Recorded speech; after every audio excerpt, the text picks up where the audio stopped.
We've only gone out together 3 times, and already you're telling me you just want to be friends? You never gave me a chance, and for that, you'll fry like a pork sausage. It's not that I don't like you, it's just that, well, you're too nice a guy, I guess. I think I'd rather go out with someone more unpredictable.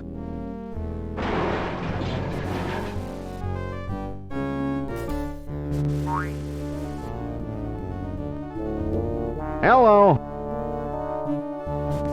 This doesn't look like the Lincoln Tunnel, Sam. Looks to me like a marginally volatile hostage situation, Max. Ooh, does this mean we get to kick some puffy white mad scientist butt? Can't think of a reason not to. You'll be of no use, Freelance Police. With the flip of a lever, my ungrateful lunch date will be reduced to a half cup of disoriented atomic matter. I knew he wasn't a real doctor. Shall I confront, subdue, and pummel the suspected perpetrator, Sam? Sick him up, little buddy. Ooh! Ow! Hey, nice one. Yikes! Huh? He's not a real guy, Sam. Can I keep his head for a souvenir? Why do you suppose it's ticking? That's no head, Max. It's one damned ugly time bomb. Let's leave this criminal cesspool pronto. Good idea, Sam. Maybe we can ditch the head somewhere while the credits are running. Mind if I drive? Not if you don't mind me clawing at the dash and shrieking like a cheerleader. Sam, is pronto a real word? Goodbye, Sam and Max. I'll never forget all you've done here today.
Well, that was a pleasantly understated credit sequence.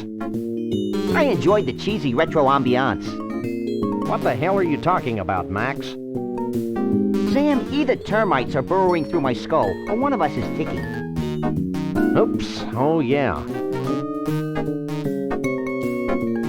Max, where should I put this so it doesn't hurt anyone we know or care about? Out the window, Sam. There's nothing but strangers out there.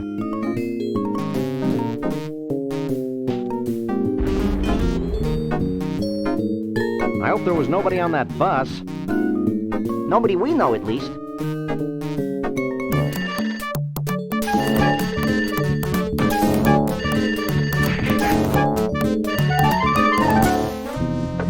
Hello? Yes? Yes? Yes? No! Really? Well, the same to you, Mac. Another confused census taker? Actually, it was the commissioner with another idiotic and baffling assignment. Does it involve wanton destruction? We can only hope. Due to the arbitrarily sensitive nature of the mission, we'll be meeting a bonded city courier out on the street. Ooh, smells like a fiercely thickening plot. This phone represents unhindered contact with the outside world. Until they realize we don't pay the bills. We've been through a lot together, this TV and I.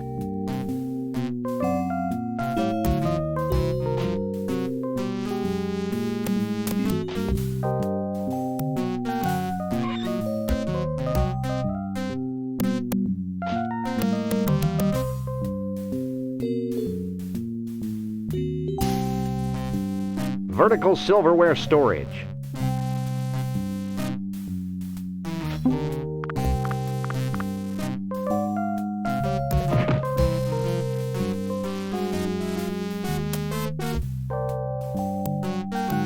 All our money is invested in that rat hole.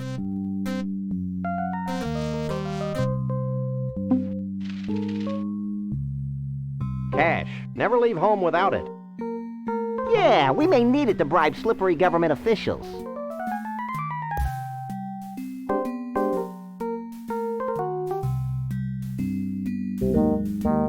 It's Max's roach farm.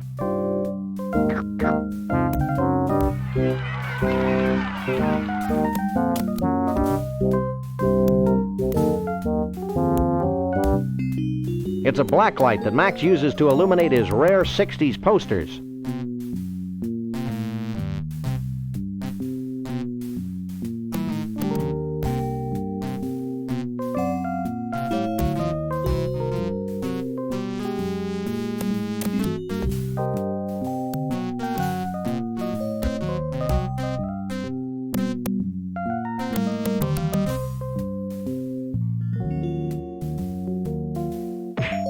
So, you want a piece of me, huh?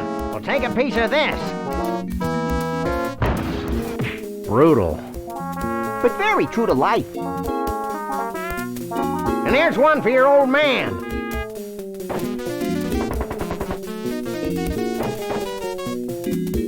I really respect Flint's business acumen. Please, Sam, don't use the word acumen again.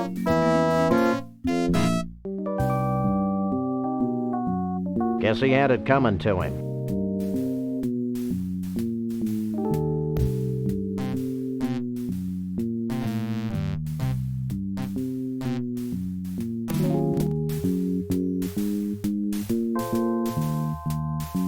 Oh, it's a cute little hypercephalic kitten. I'll call him Mittens, because I think he'd make a fine pair of them. Vehicles will be stolen. No way.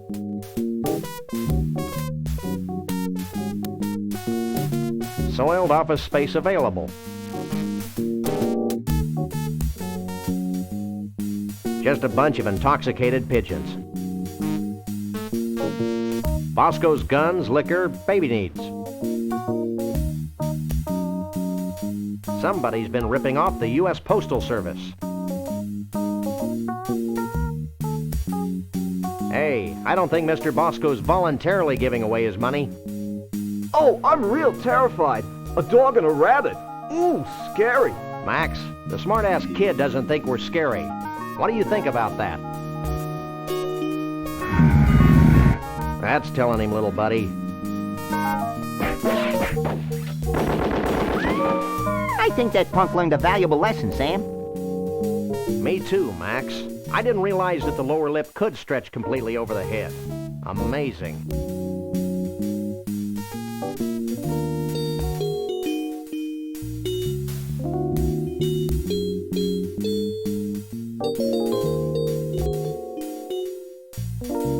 I just love to turn this guy inside out. Oh, that gives me an idea.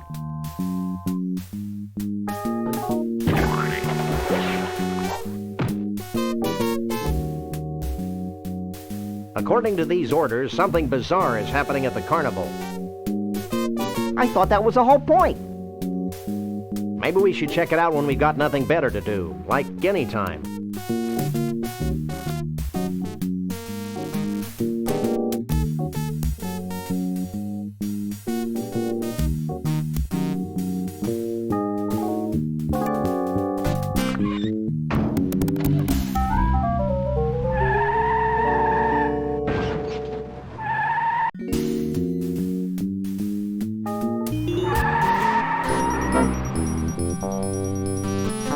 Snuckies. If Max spontaneously grew antlers, he still wouldn't be this ugly.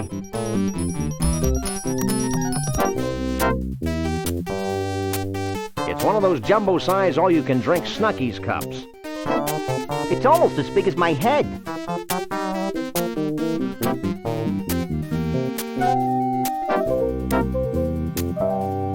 This is what they do to merry-go-round horses who won't stay with the pack.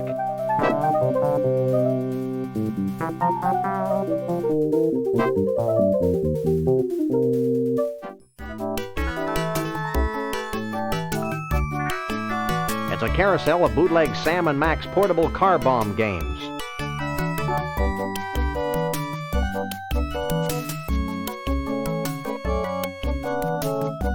It's a shelf full of Snuckies crap.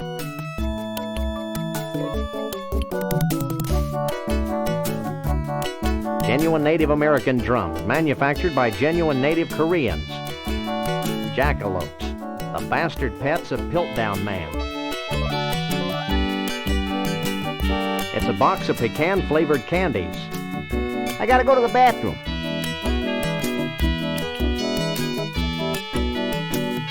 He really loves his ice cream. I gotta go to the bathroom. Excuse me. I gotta go to the bathroom. Excuse me. What? Sharing this experience with you has reminded me. I want Twinklies. More Twinklies. I gotta go to the bathroom. He's one hell of a soda jerk. Are you in charge here? Don't I wish? I'd have to go to Snuckey U for another 6 years before I could run this place. But enough about me. What can I do for you? Snuckey U? That sounds exciting. Or at least distracting. Oh, it is! Snuckey U is where all Snucky's employees are sent to learn the ins, the outs, the ups, the downs, the overs, and the unders of the amazing gastronomical and cultural phenomenon that is Snucky's. Fascinating. No, it's not. Humoring. At Snuckey U, we're given intensive courses in patty pounding, choosing the right button for soft drinks, and the all-important pickle jar opening. I had no idea you were so rigorously trained. Hey, I can open any jar in the country. Cool. No, it's not. Now, how can I put all that Snuckey U training to use for you? Is there anything else you'd like to tell us? And try to keep Snuckey U out of it. Sorry, I can't think of a thing. Maybe if you were more specific? Are you sure Snuckey U's not in the Bowl Coalition? Positive. Now, what can I do for you? I'd like to buy this. Do you have any money? Of course I do. Here. Will that be all for you today? I'll also take this crappy piece of bootleg merchandise. Anything else? What can you tell me about this? It's hours of fun at home or on the road. Anything else? My little buddy has to use the facilities. Facilities be damned. I need a bathroom. They're in the back. Here's the key. There's an awfully big rasp attached to that keychain. Out of toilet paper? No, we just had problems with thugs stealing our restroom keys. They're the cleanest in 9 counties. The keys? The restrooms. You need some help, little buddy? I think I can handle this myself, Sam. Now, anything else I can do for you? Nothing. You have no idea how often I hear that.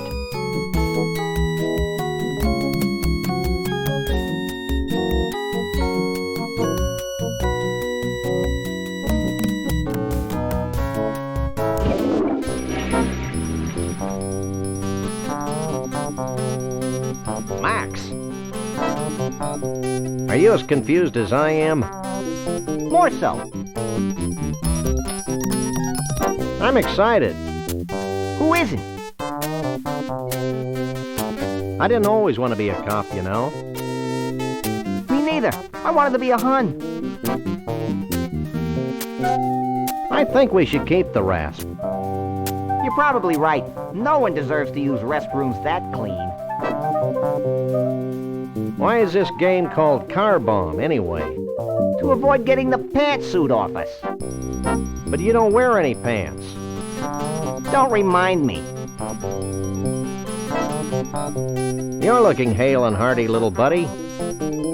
I'm a coffee achiever, Sam. Well, that's all.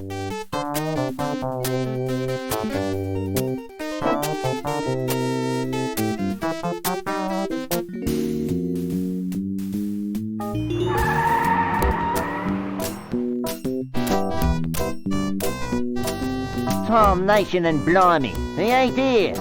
So now what do we do? Now we get in the bus and look for him, you idiot. I knew that.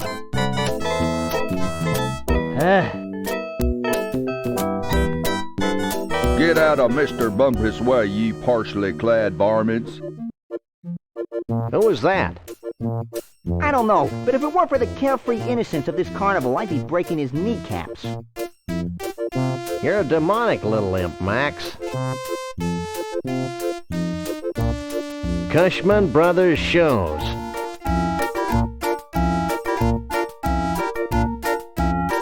Hall of Oddities. Weird. Creepy.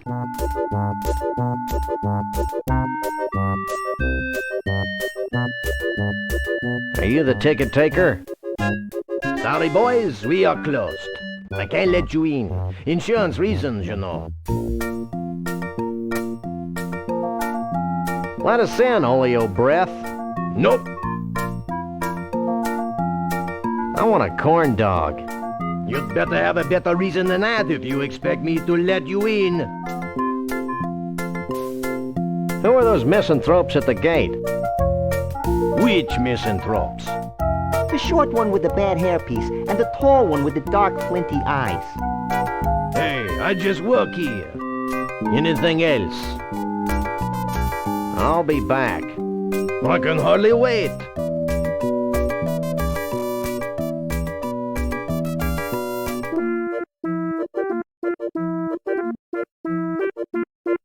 Check this out, Jack. We're the Freelance Police. Here's our authorization to be here. Now let us in before we replace you with a cheap renewable fuel source. Let me run this by the boss.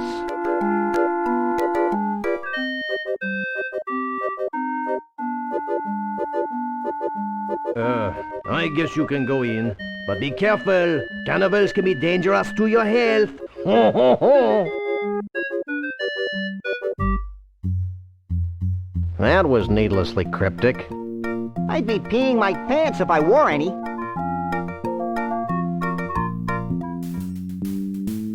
Everything seems to be in order here. Sam, look over there. How dare you call in the authorities without consulting me? Well, I tried talking to you, but you were off wallowing in your own self-pity. Yeah, but It's them. Hi, I'm Shep Cushman, and this is my brother Burl. Welcome to our carnival. What's left of it? I'm Sam. He's Max. We savagely protect the rights of innocents. Even cruelly twisted ones such as yourself. Selves. Whatever. Well, you sound like just the guys to solve our little problem. Walk this way.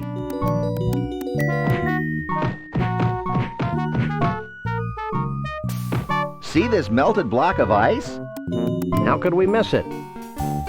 This used to be our main attraction. Your main attraction was a block of ice? Don't be dense.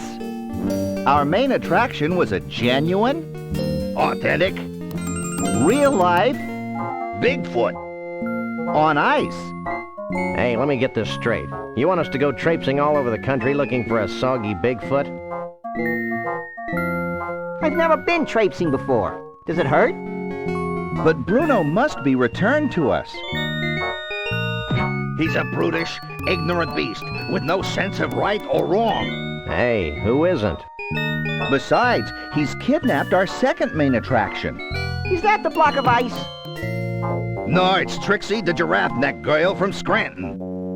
She disappeared at the same time Bruno did. We can only assume that the monster took her when he made his escape. I guess Max and I could search for your missing freaks, but we'll need free run of the carnival to look for clues. Yeah, and free corn dogs, so we can uke all over ourselves. No problem. Here's an all-day free pass.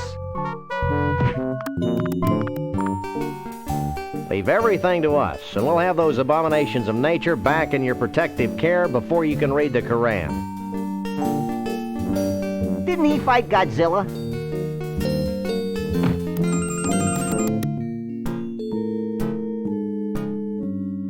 It's a mange-ridden tuft of Bruno's Sasquatch hair.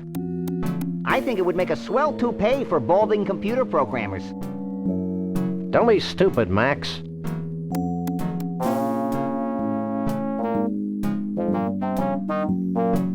Bruno the frozenest Bigfoot. It's a melted ice block. Ugh. Man or chicken dumpling? He looks delicious.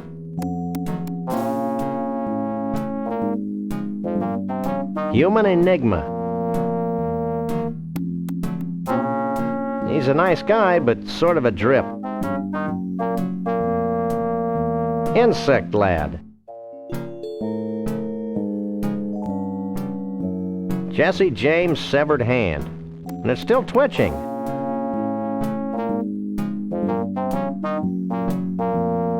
Hi.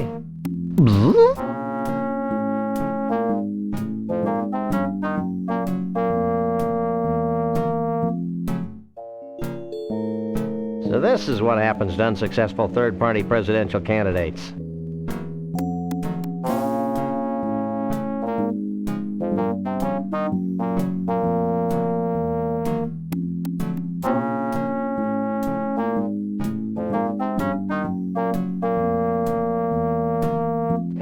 Which one do I talk to? Me! Him! Have you ever thought about surgery? What for? I'll bet life is an unending torment for you guys. Actually, it's not so bad. Speak for yourself. Where do you buy your clothes, anyway? These aren't clothes. Our skin is naturally green and vinyl-like. Good Lord! He's buck naked! So are you. Yeah, but I'm cute and marketable. Is there anything else you can tell us about your escaped Bigfoot? Well... He's our Bigfoot. He's escaped. He's a menace to society. What more could you possibly need to know? He's right, Sam. I don't think my colossal head could retain any more knowledge. What can you tell us about Trixie? She's a very caring, sensitive young woman. If you care about that kind of stuff. She used to sing folk songs to the other freaks in her trailer. You ever heard a Scrantonese folk song? No. You don't want to. Oh, there was one other thing. She likes her men like the Statue of Liberty. Green and rusty? Tall and dense. Who are those guys we bumped into out by the gate? What guys? One was a short guy with big hair. The other one was a tall guy with big hands. Oh, you must be talking about internationally renowned recording star Conroy Bumpus. And his assistant, Lee Harvey. Bumpus? Who's Conroy Bumpus? He's a loon. Insane. And a country and western singer to boot. He actually wanted to buy Bruno and Trixie from us. Boy, was he steamed when he found out that we didn't have him anymore. Well, it's back to the Bigfoot hunt.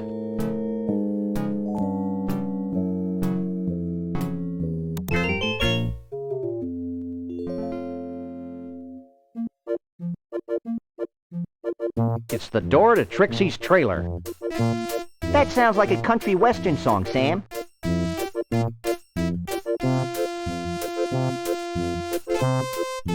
It's one of those impossible-to-win carny games that have been ripping off the American consumer for decades. I love capitalism. It's a fishbowl magnifying lens. My head's already shaped like a fishbowl.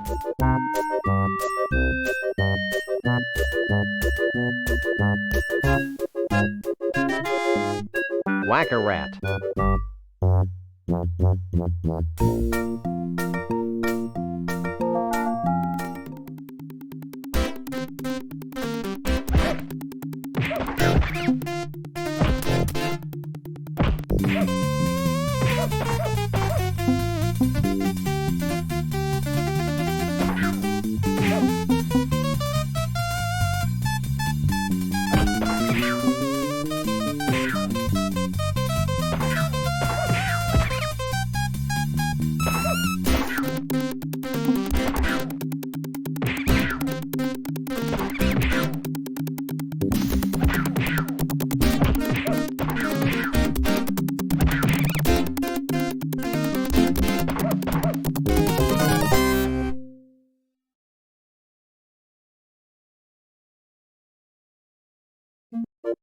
I won something.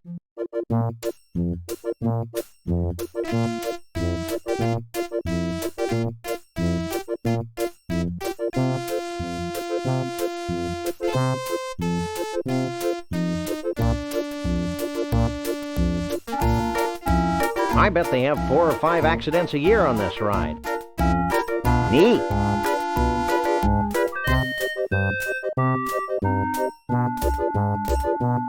If I didn't know that this guy was a highly skilled professional, I'd be very afraid.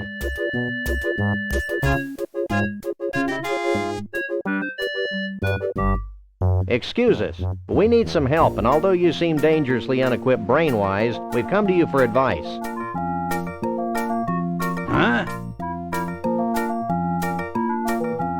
What can you tell me about life? It beats the alternative. Whoa, you're a big boy. That's why I sit down all the time. Do you guys all go to the same tattoo parlor or what? Actually, these aren't tattoos. It's my natural skin. What do you know about Bruno the Bigfoot? Who wants to know? We're the Freelance Police, and we're in a race against time. And we're barefoot. All I know about Bruno is what the Cushmans tell me. Well, that was useless. You might want to try the Tunnel of Love, though. Rumor has it that one of Bruno's buddies hangs out in there. Ooh, let's go, Sam. Oh, hush. Do you have any idea what happened to Trixie? Trixie, the giraffe girl from Scranton? No, Trixie the talkative poodle. She's my best customer. She used to ride the cone of tragedy for hours on end. I loved the way her neck used to whip back and forth when I cranked it up to full speed. Your sadism is a credit to your profession. Me and my partner want to ride the cone of tragedy. That's right. We've lost our will to live. I'm not supposed to, but what the heck? You two look like a couple of caring, non-litigious mammals. Strap yourselves in, and I'll turn on the cone.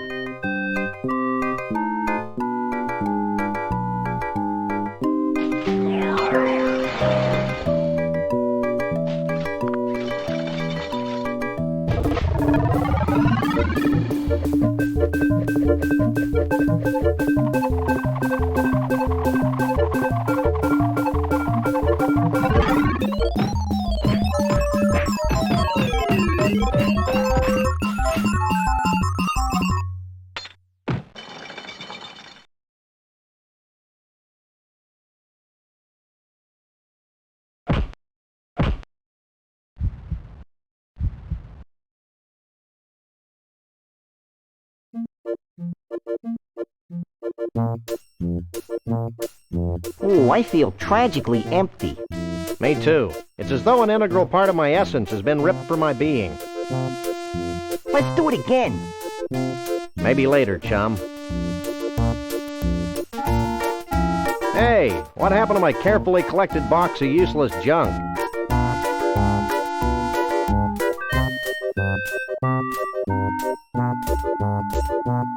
Will you help me?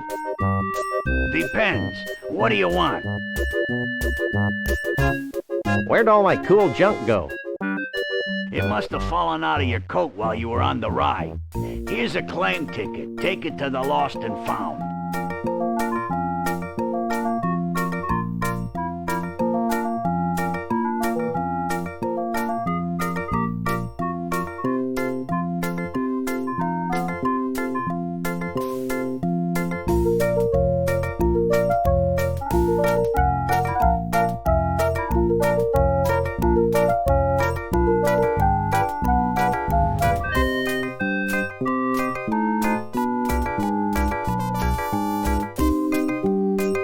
A strength-o-meter.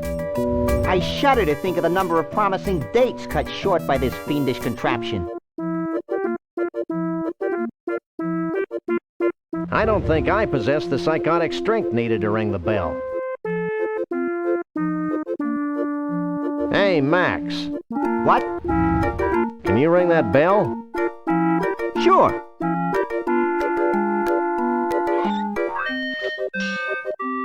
You're my hero, little buddy.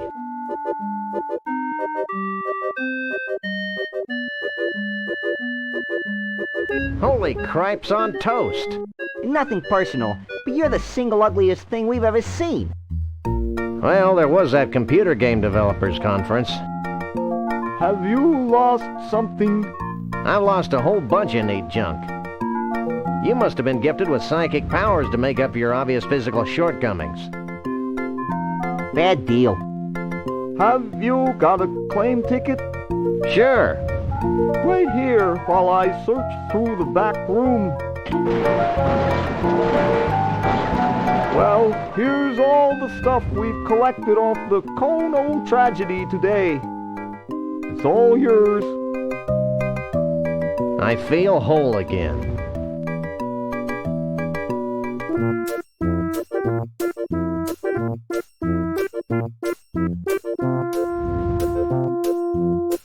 Hey, this crummy prize doesn't come with any light bulb.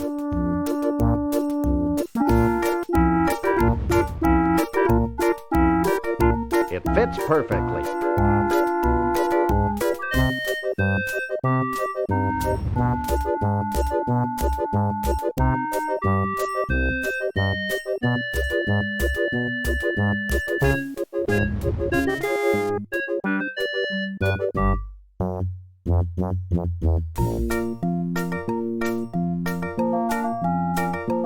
Tunnel of Love.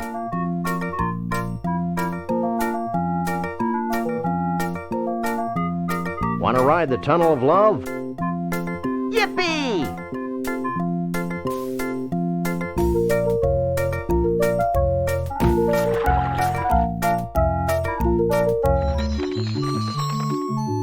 Better to reign in hell than to serve in heaven. Milton.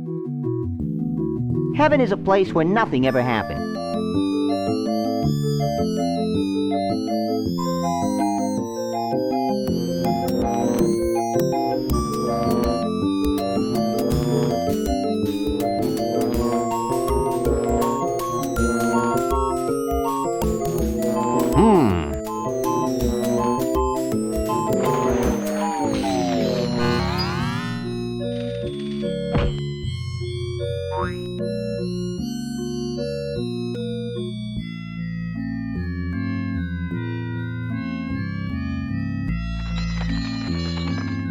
Just another random acts of violence.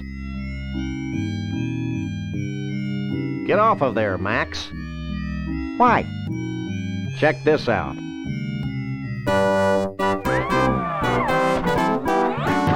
I'll never shave again. You never did.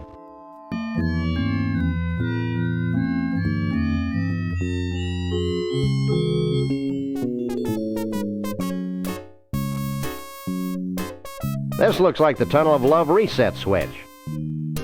Just like at the bowling alley.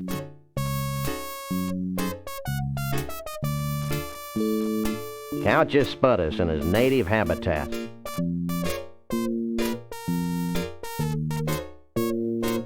Who are you?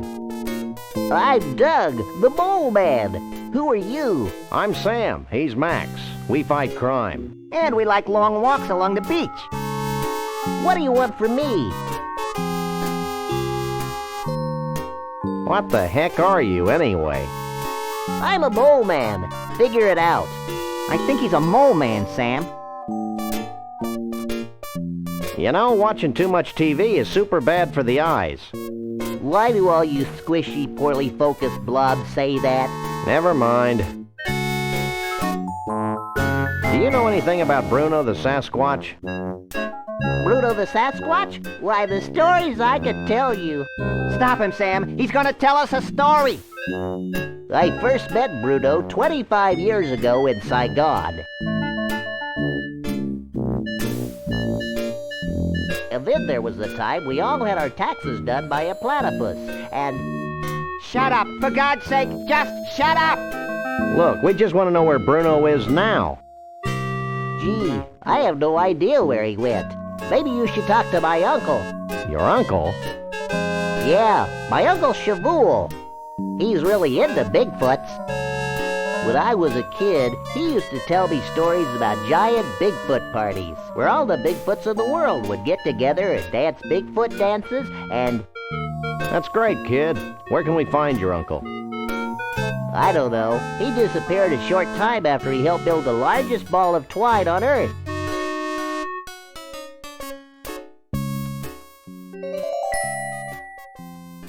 I think I may weep openly. Look, you two seem trustworthy. Oh, we are? Yes, you can trust us as far as we can throw you. So if you bring me some pecan-flavored candy, I'll give you my key to Trixie's trailer. I'll also tell you a big secret about how Bruno escaped. Why not tell us now? Because I'm hungry. Here, I thought you might like some candy. Thanks. Pecan's my favorite. Hey, you're all right. Take this key as a token of my appreciation.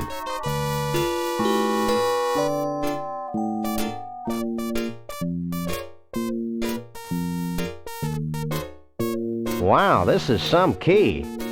Okay, Sam, let's get the hell out of here. Wait, I've got a great story you should hear. Keep it short, kid. My partner's got a low tolerance for long stories. Well, it all started the day before today. I remember it like it was yesterday. It's not widely known, but Trixie had fallen in love with Bruno. Every night, she'd sneak into the freak show tent and read to him what she imagined to be his favorite bedtime stories. She seemed as happy as a self-mutilated parody of nature could be.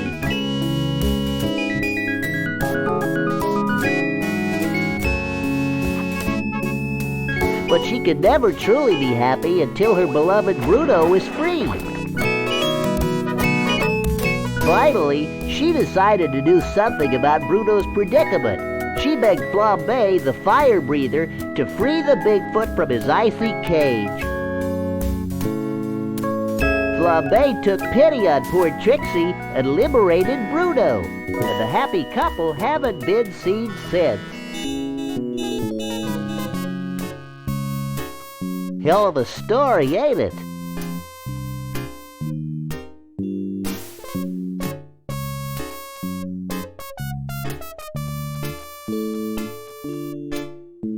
There. That should get things running again.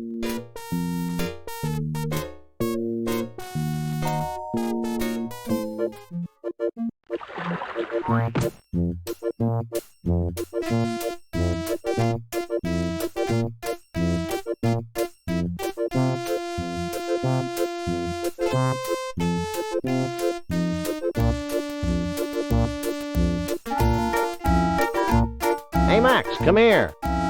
What? Watch this. Well, this is undignified. Oh, boy. Ooh, they're genuine Scrantonese potions of fertility. Let's take them.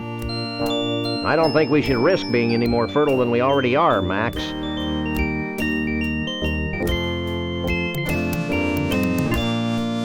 These lotions remind me of traumatic childhood trips to the groomer. It's reassuring to know that the carnival is still out there.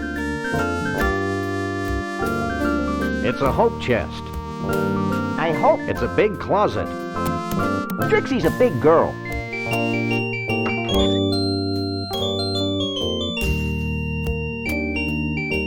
It's a scorecard from the Gator Golf Emporium in Roomy Eyes, Florida.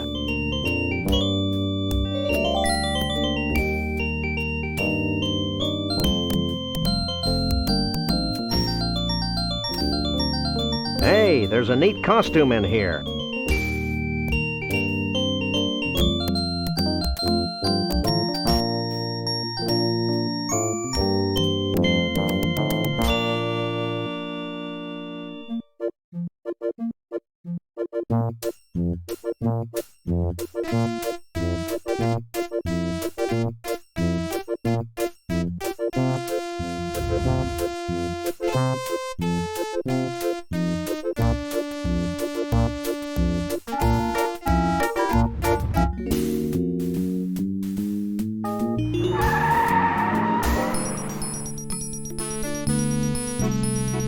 This would look great in our office.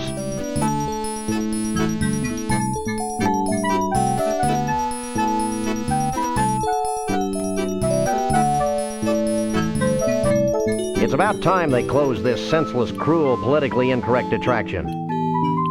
It was my favorite. What is it?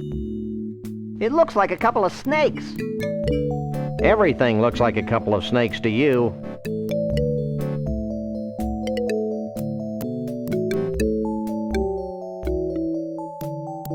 He's repulsive, but I can't take my eyes off of him.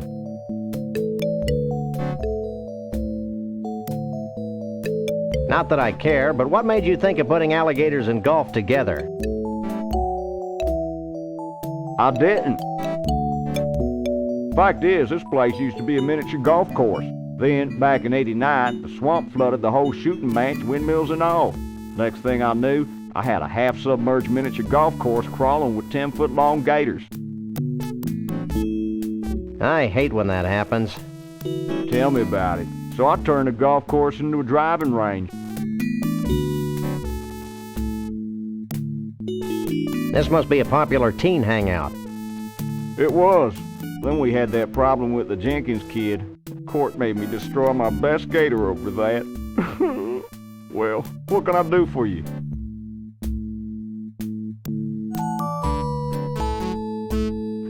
I've got an inexplicable urge to buy some suitcases. Don't even joke about it, city boy. What do you think of Conroy Bumpus? Conroy Bumpus? He's my idol. I've named all my kids and pets after him. I built a beer can shrine to him in the garage. I live for the day when I can meet him in person. Why do you ask? No reason. So what kind of handicap does your average Bigfoot have? Bigfoots? Don't get me started about Bigfoots. I used to have a Bigfoot. He was my star attraction. I'm beginning to sense a theme here. I kept him fed and sheltered, and how does he repay me? In 10s and 20s? No, he ran away. Did he have help? Well, someone must have given him that there acetylene torch to cut through his protective ankle wear. Protective ankle wear? Okay, shackles.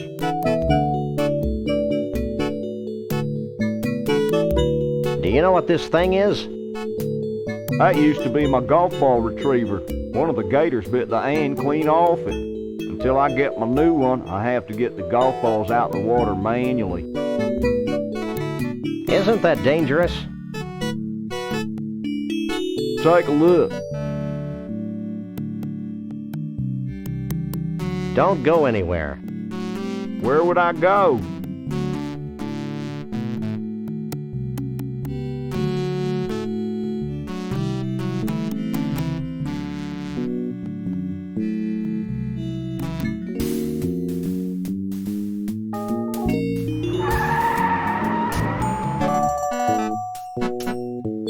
It's the mother of all crawdads.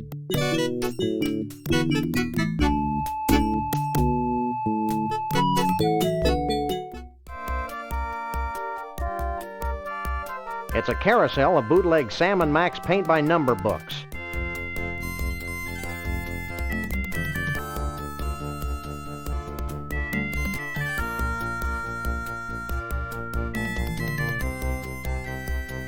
Are you in charge here? Don't I wish? I'd have to go to Snuckey U for another 6 years before I could run this place. But enough about me. What can I do for you? I'd like to buy this. Do you have any money? Of course I do. Here. Will that be all for you today? That'll be all. Anything else? Do you know anything about Bigfoots? Only what I read in the Weekly International Evening Enquirer-Star. Anything else? Hey, can you open this for me? Sure, ain't a jar made I can't open.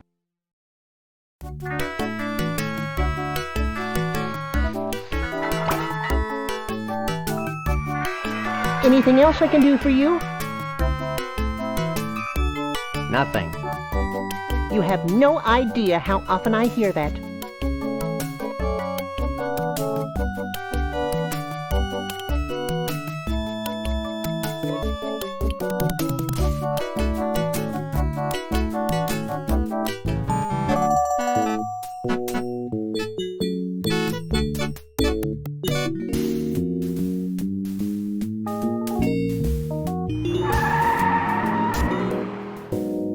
The world's largest ball of twine.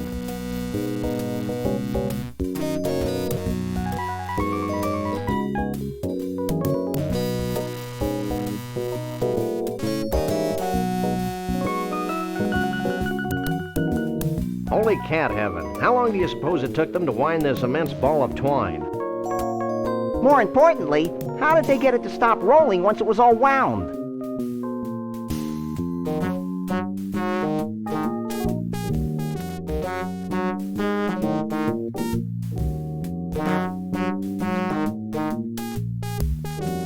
Now there's something you don't see every day.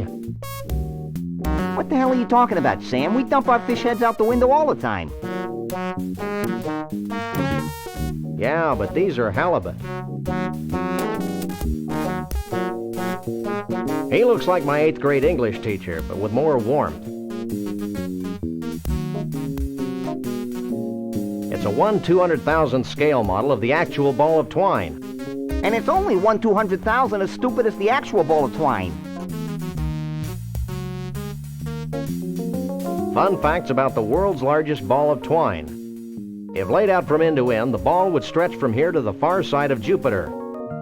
Also, scientists theorize that by 2053, the sheer weight of the ball will push the Earth out of its orbit, propelling our planet on a collision course with the Sun. Good thing my life expectancy is only 6 years. Way to take the short view, little buddy. According to the plaque, this is a shaving from the first foot of the ball of twine. I didn't know it was old enough to shave. Words like big and large only begin to describe this thing. I think stupid and inane would be useful additions. Not to mention grotesque.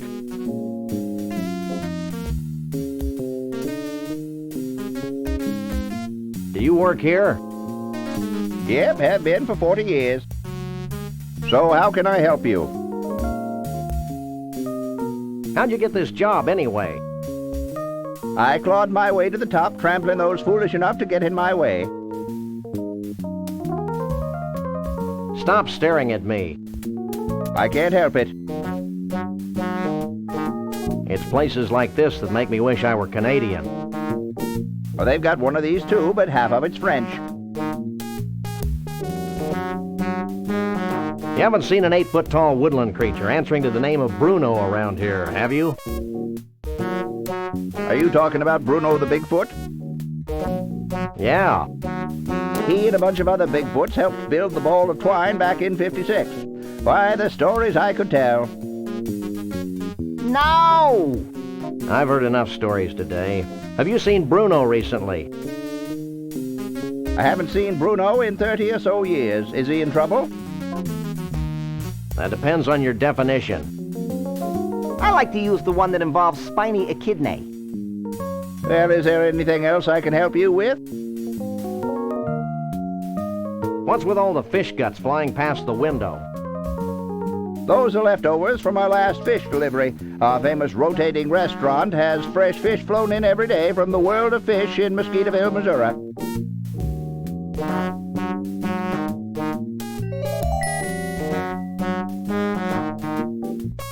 Has Conroy Bumpus passed through here? Who's that? He's a country western star gone berserk with power. I wouldn't know him if I saw him. I don't get out much. This ball isn't really made from a continuous piece of twine, is it? Yep, it's the longest piece of twine in the world by 92 yards. That'll be all for now.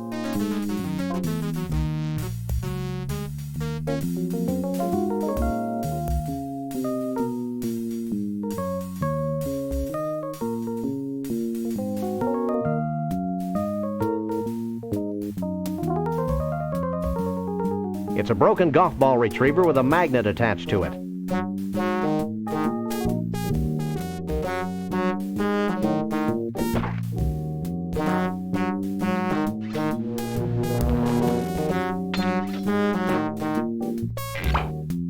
That was wholesome.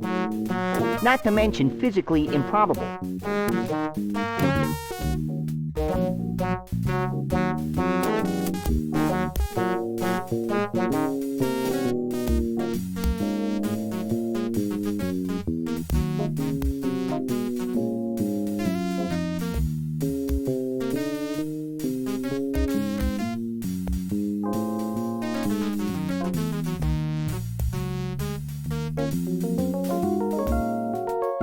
Shake a leg, Max.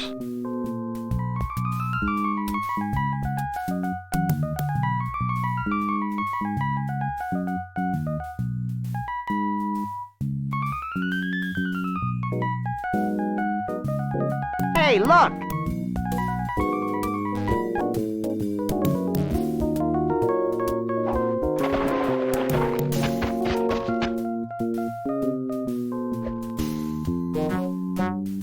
That's one long loose end. Too bad we can't reach it from this side of the deck. You always need a large piece of string in games like this.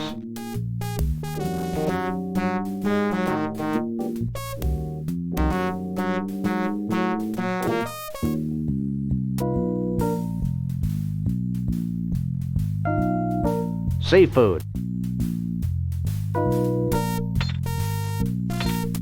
Fresh fish. He looks safe enough. What you doing? Using my telekinetic powers to bend my tools. Why? To help me fix the rotating mechanism on this diner. Well, that makes sense.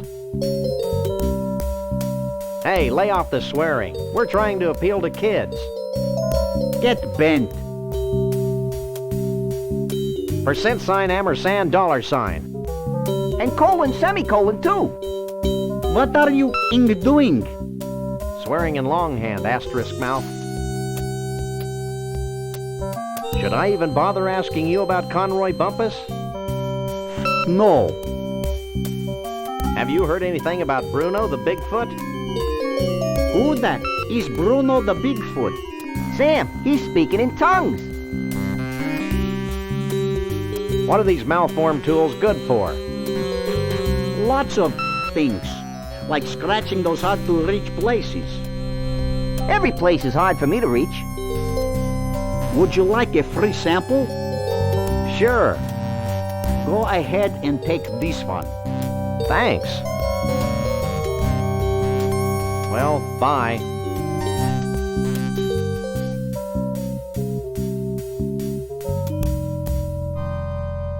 These exposed wires look like they're part of the restaurant control mechanism. They look like overcooked pasta to me, Sam.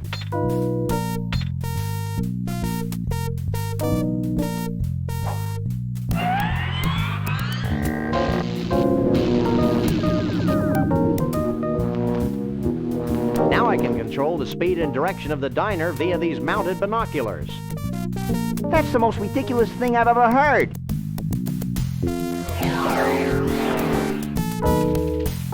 Maybe not.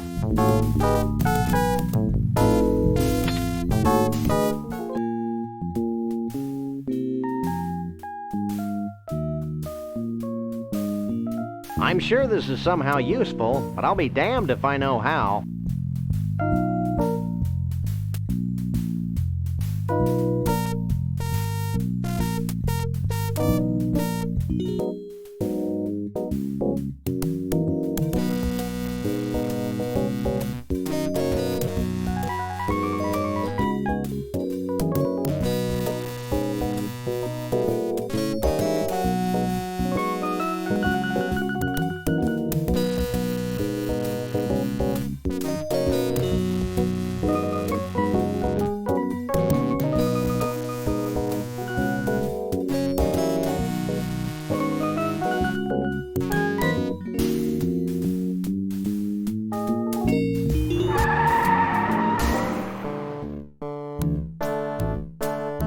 World of fish.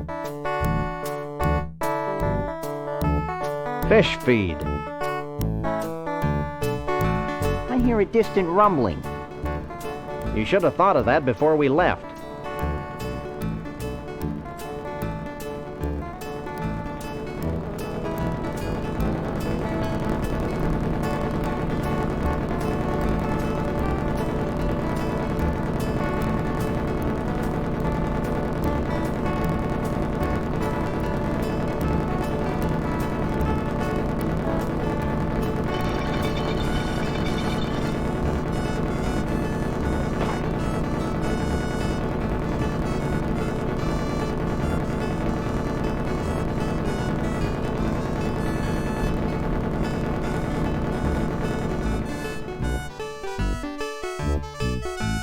It's a bucket of fish. Actually, Sam, it's a slimy bucket of fish. I wonder if this will in any way shape our thoughts on today's lunch.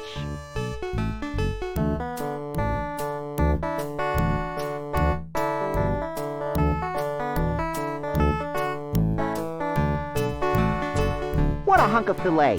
I'm naming it Bubbles. It's a big fish net.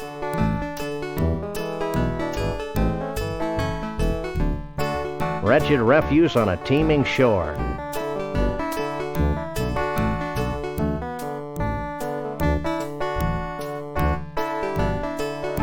What's going on here? What's going on? I'll tell you what's going on. I'm risking pneumonia standing in this creek. That's what's going on. You must really love fish. Actually, I'm allergic to them. Then why do you work here? Because I'm more allergic to poverty. I love all your movies, especially the early funny ones. What are you talking about? Sorry, I must have confused you with someone else. What do you know about Bigfoots? My great-aunt Lois married a Bigfoot. He used to shed all over Grandma Phyllis's upholstery. What's the deal with that helicopter? That helicopter is the bane of my existence. Every time I catch enough fish to fill a net, the helicopter swoops down and carries the fish to the Ball of Twine Diner in Central Dis, Minnesota. How sad. I know. It's like being stuck in a Norman Mailer novel. Have you seen Conroy Bumpus? No, I try not to listen to country music. When I do, I usually have an uncontrollable desire to drink a lot of beer and do illegal things to farm animals. You too? Don't move.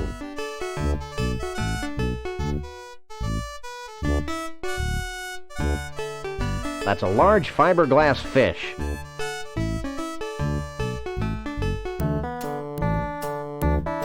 It's a perfectly good metric left-handed spanner that's been bent out of shape.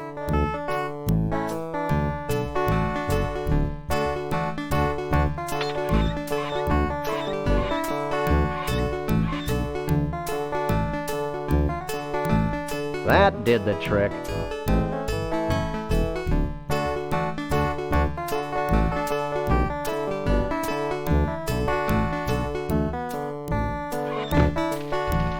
It's kind of wobbly in here. Hey, Max, come here. Geronimo!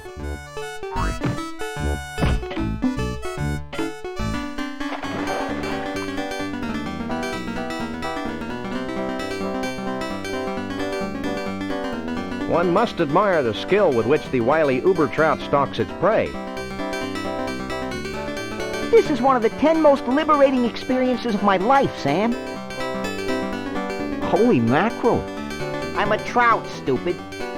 Holy trout. I'd always thought you were made of plaster.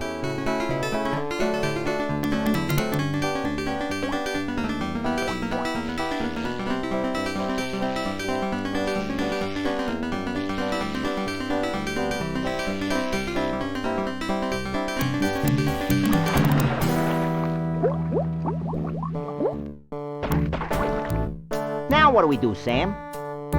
I'm thinking. What's that noise? It sounds like you do when you've eaten too much Thai food, Sam.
I told you I had a plan.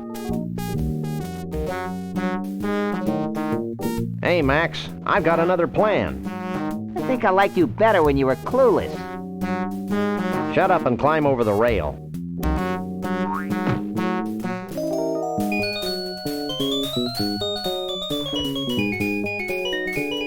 See? That wasn't so bad. What are you two doing out here? Any more bright ideas?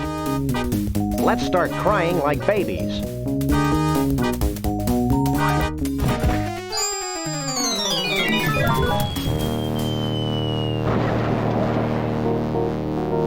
Get Galileo was wrong. I don't think we were in a vacuum, Max.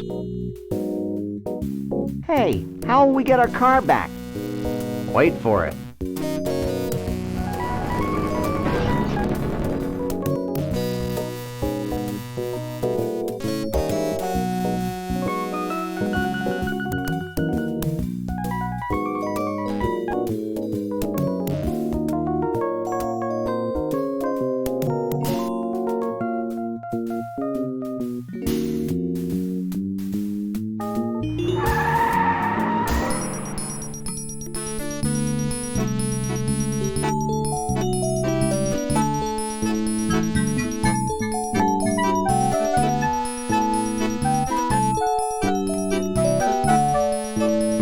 Let's go. And the proprietor has no idea what happened to his Bigfoot? That's what he said, Mr. Bumpus. You know, Lee Harvey, I'm beginning to think that vast unseen forces are aligned against my quest for a Bigfoot. Ditto. Ditto? Hey, look it! It's those two, what was that word, Sam? Misanthropes? Yeah, misanthropes. What are you, anyway, the president of the hair club for short people? This is Mr. Conroy Bumpus, famed country and western star. I'd suggest you show him some respect. Yeah, well, he looks like a lounge lizard to me. And I'll bet his scalp itches from that bad rug. Maybe you should watch yourself, little furball. Yeah, well, I've got more hair on my fuzzy little butt than you do on that hollow country head of yours. Okay, I've had enough. Nobody makes fun of my hair.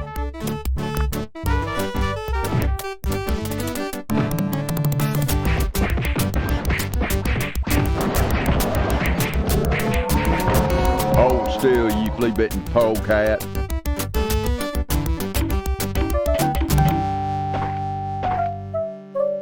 Here you go, boss.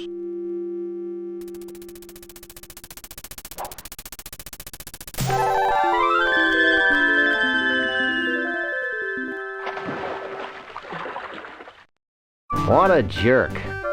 It's a nice 5-iron, though.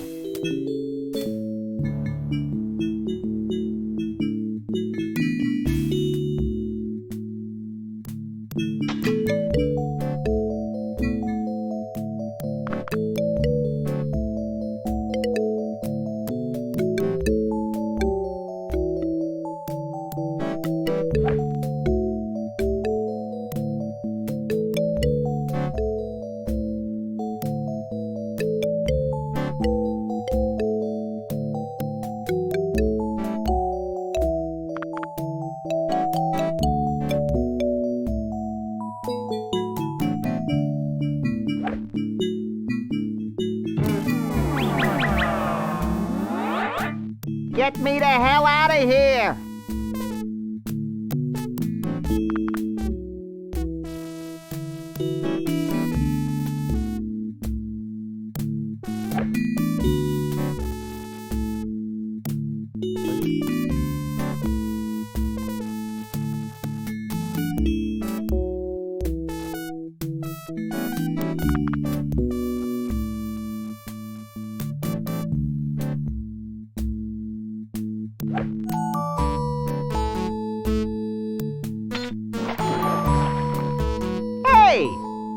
I hate country music!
Get me the hell out of here!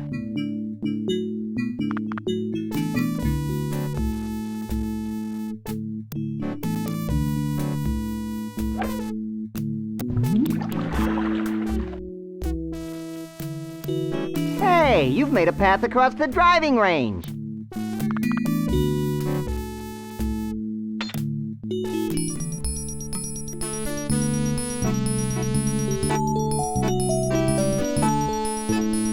Geez, that certainly took long enough. Shut up, Max. I hate that game. That's because you're a lousy golfer.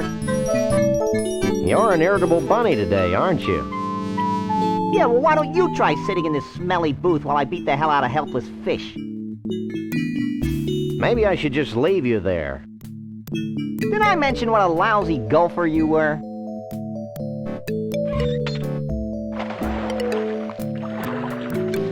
Hey, knock it off!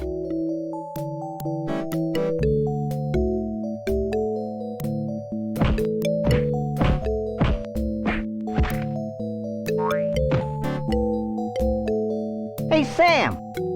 Hey, what? I found another sample of Sasquatch fur and mange in the booth, while I spent my young life waiting, just sitting there, in that horrible booth, waiting. Jeez, Max, get over it. Okay, here, you carry it. I'd better. I'm not sure where you'd put it. That's none of your business, Sam.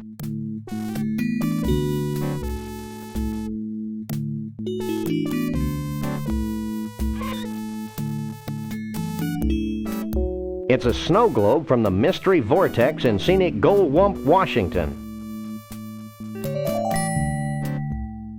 Let me see. Take a look.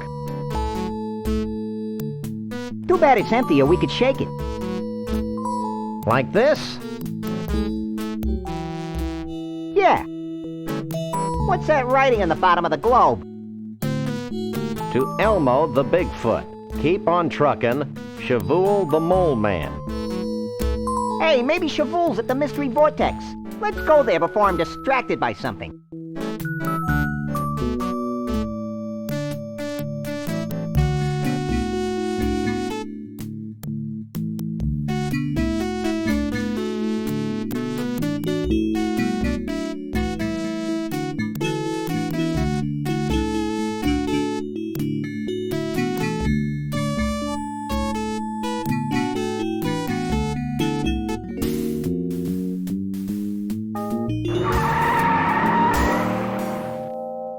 Sam, this place is making my head ping. That's probably just the metal plate in your head.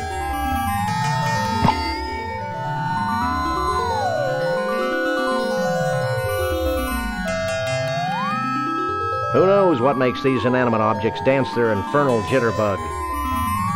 I do. I think they're controlled by a series of really big magnets under the Earth's crust. You're an ignorant dolt, Max. Good Lord! It's a possessed outhouse! This kind of thing wouldn't happen if they had indoor plumbing.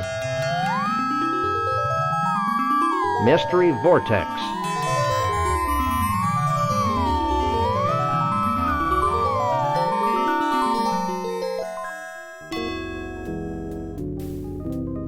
It's a small door.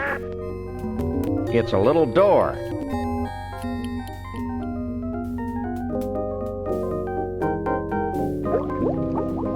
It's a player piano.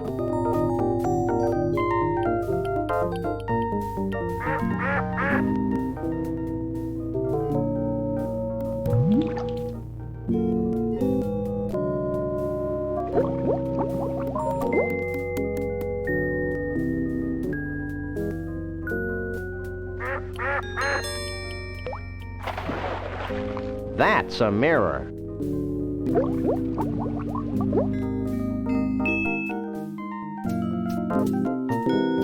An 8-ball.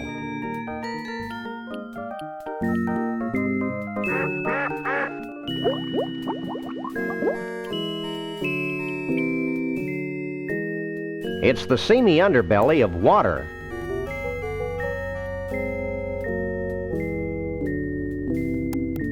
It's a big door.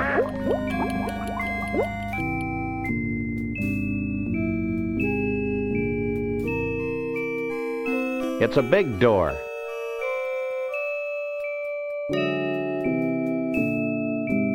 Yipes! Gravity's taken a holiday and lost its luggage. That's not what I'm about to lose. I think I'm gonna throw up. Throw down. Whatever. What does this do? That special booth is filled with the magical, mystical mysteries of the universe. Say that one 3 times really fast.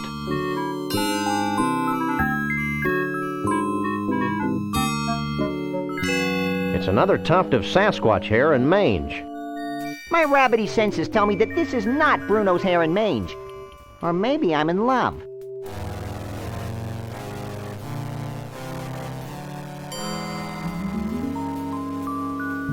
Bigfoot. Museum gift shop. Looks like all the blood went to her head years ago.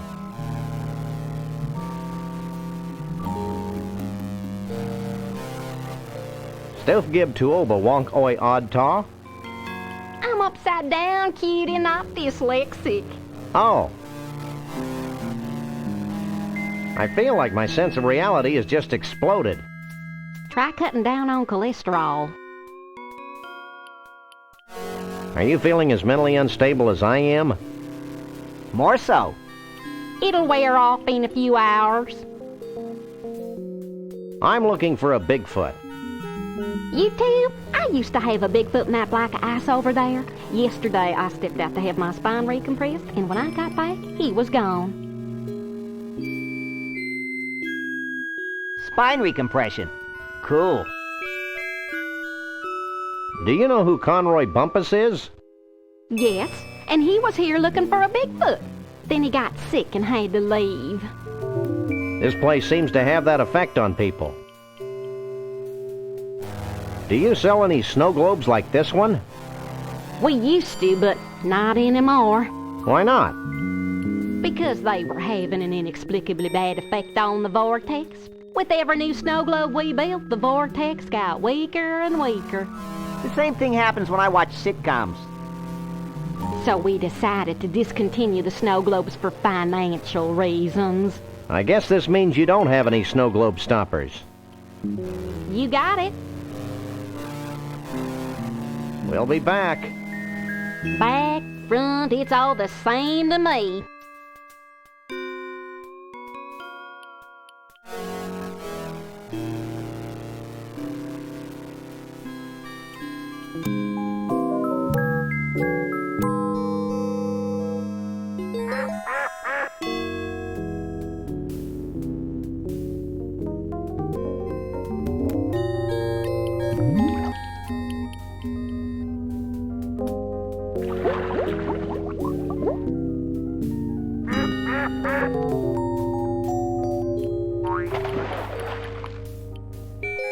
I told you this place was controlled by giant magnets buried under the Earth's crust.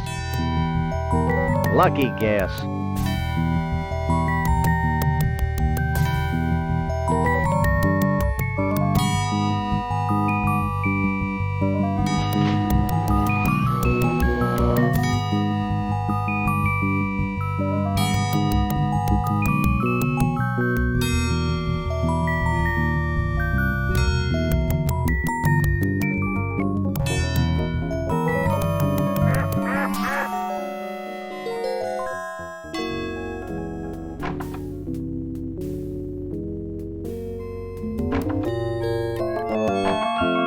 Who are you?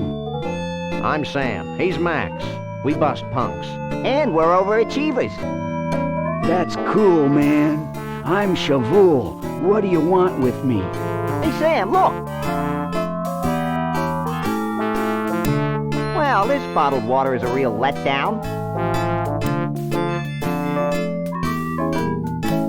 We need your help. Help is my middle name. Or maybe it's Star Child. Doug says hi. That karmic waste of space? I bet he still spends his days zoned out in front of the TV watching crummy reruns. Yeah, but now he's got cable. 1, 2, 3. What are we fighting for? Just checking. What do you know about Bruno? Bruno the Bigfoot? Why do people keep asking that question? Bruno and I go way back. I've always felt a special kinship with Bigfoots. I feel the same way about pointy sticks. Shh. I haven't thought about Bruno for years. Allow me a moment to karmically link myself to him. If you must. Hold on, I'm getting something. I see Frog Rock between the eternal plain of acid rain and the enchanted Argyle forest. Wait, man, Bruno's in trouble. It's like several voices screaming out in terror and then suddenly silenced. Sorry, guys, but I can't get a clear psychic image of Bruno. The sad truth is that I haven't been able to concentrate very well since I lost my mood ring in the biggest ball of twine in the world. If you find it for me, maybe I can help you.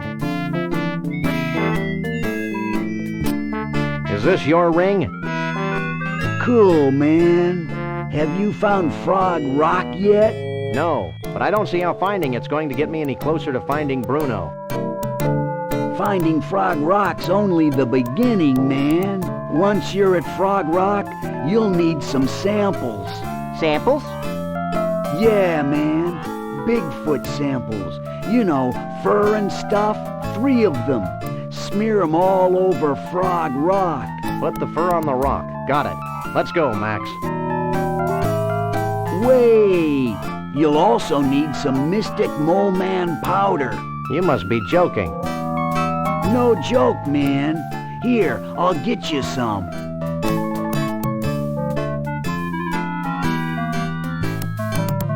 Here you go. Sprinkle this Mystic Mole Man powder over the fur when you've smeared it all over Frog Rock. What'll happen then? Something wonderful. Thanks. Let's go, Max.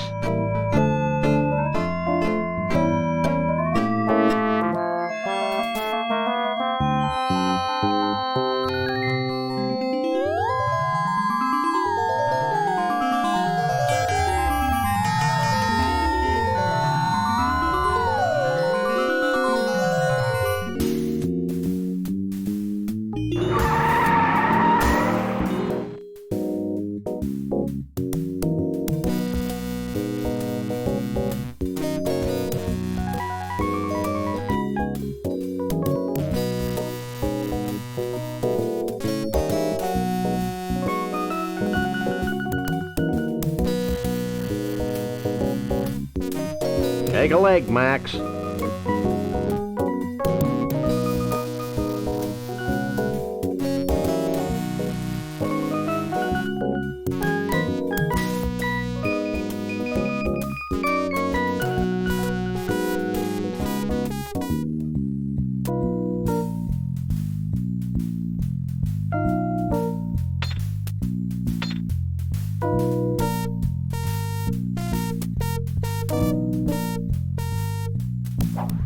Okay, I've lodged the magnifying lens in front of the mounted binoculars.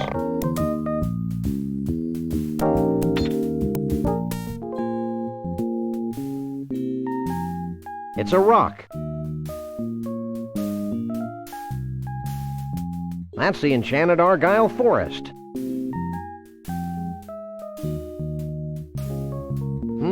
It's a rock, and it's between the 2 things Chavoul said it was between.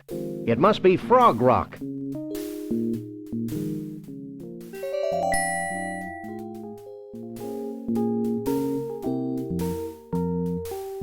Why, it's the eternal plain of acid rain.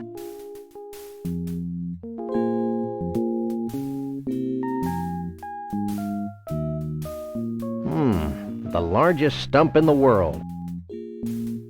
I think I can see Frog Rock.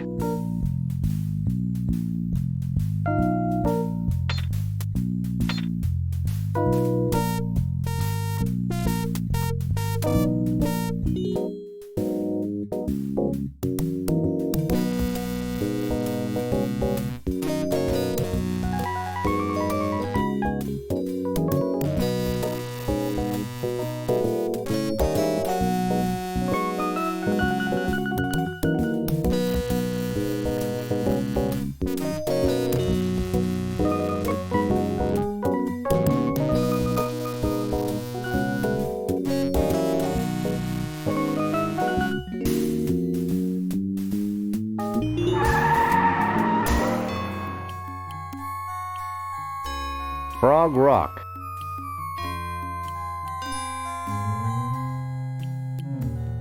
This doesn't look like a frog at all.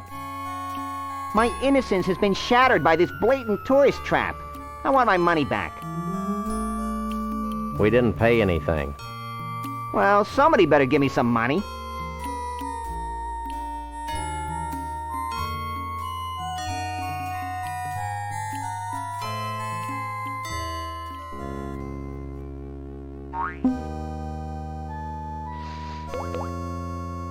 That's gross, Sam.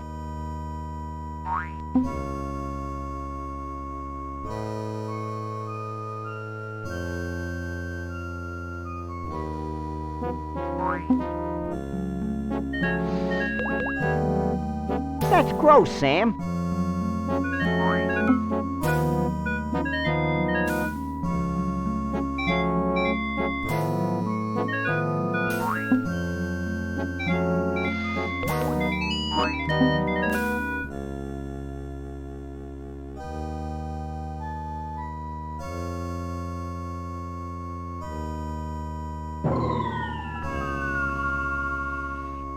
Well? Wait for it.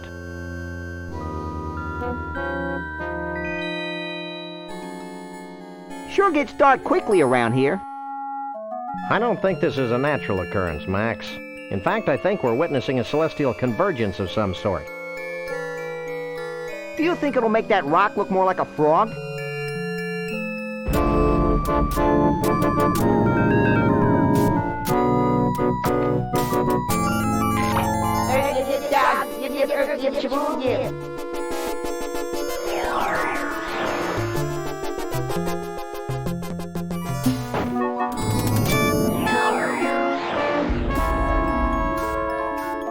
This means something, Sam.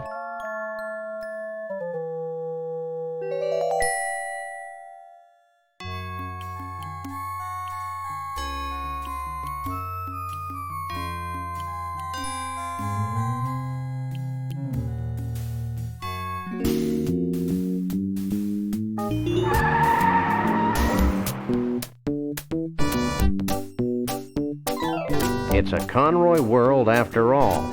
If we ever get this rich and famous, I want you to shoot me, Sam. It'll be a pleasure.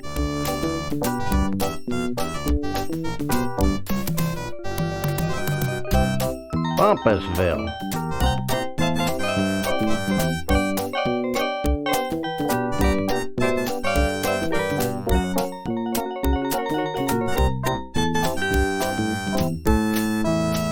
A wishing well. I wish I had absolute power to decide who lives and who dies. I think we'd need a bigger well.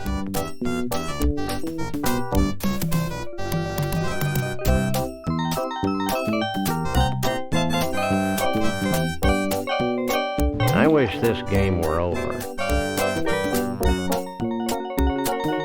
Hold it. Get back here. We're dealing with a very literal well here.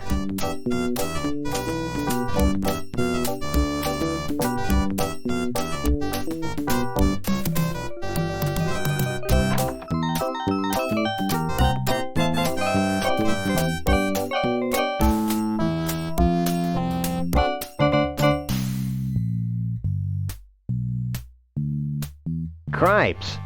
Hey, Max, take a look at this. It's titled Me, Myself, and I. Hey, you learned how to read. It's a gold record for Bumpus's Heaven's Just Like Texas, except that there's no taxes. It's the platinum record Bumpus got for Let's Drink Beer and Shoot Things. It's a gold record for Conroy's breakthrough hit, two-fisted, beer-drinking, gun-toting, hard-loving, fast-driving country western Liverpudlian. Conroy's first 8-track tape, Flushed Down the Toilet of Love.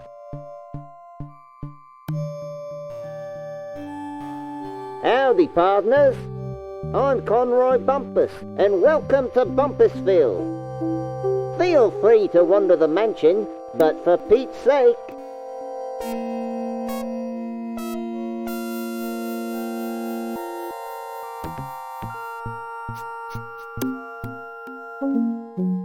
It's a portrait of John Muir. Say, Sam, just who is John Muir? Who's John Muir? Hey, guys, this dope doesn't know who John Muir is. You gotta be kidding. What a maroon. What a dib cow poop. Sam, the dead animal heads are talking to me. Where? Up there. Well? But... You really shouldn't tell fibs about dead animals, Max. But... Stop bugging me. I'm admiring this portrait of John Muir. But who's John Muir? Do you really want to know? If you'll stop talking, sure. Okay, hit it, boys. There once was a man named John Muir. A naturalist, noble and pure. His love for all beasties. The most and the leasties. Has never been equaled.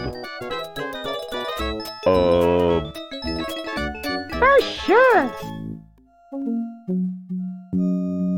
Look, they're paintings of trophies. It's a macro-hard maintenance droid. Genuine imitation American-style chest. Not intended for any kind of use. A great addition for your genuine imitation American collection. Home shopping. Definitely. Cripes, look at all the trophies. I think this Bumpus goon is overcompensating for his lack of stature, Sam. And besides, I've got a lot more trophies than he does. This is Conroy's first guitar. It says here that he practiced diligently for 2 weeks, then gave it up and hired a backup band. That story warms the cockles of my heart. So do car crashes.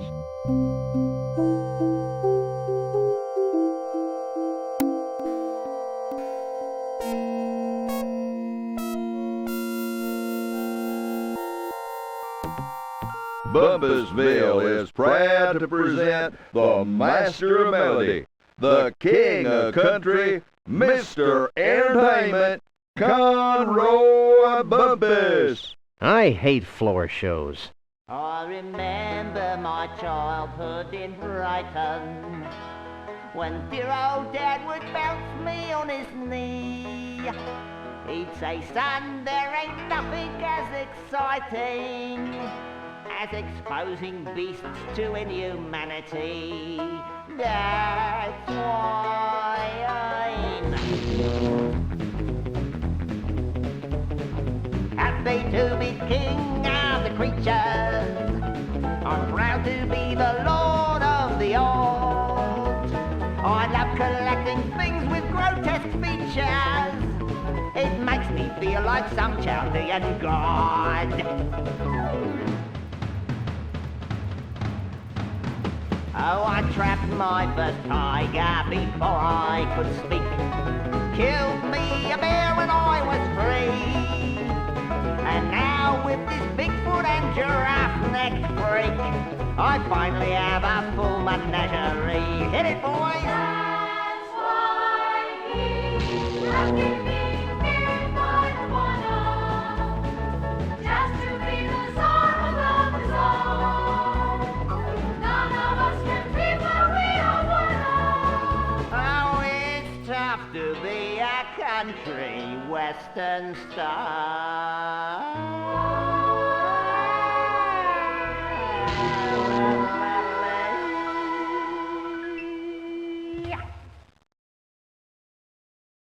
Thank you, thank you.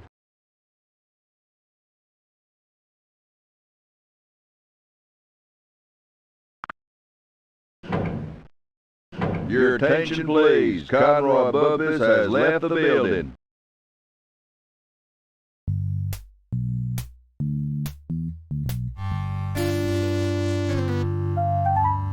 Looks like a keyhole to me. It's Bruno and Trixie. Hey, Trixie.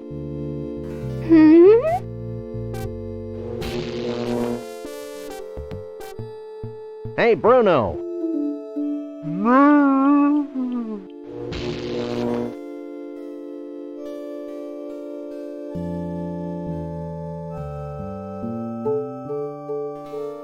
Uh-oh. What in the name of Jethro Clampett's going on here? Ouch! That tickle! Knock it off. Aye! And stay out.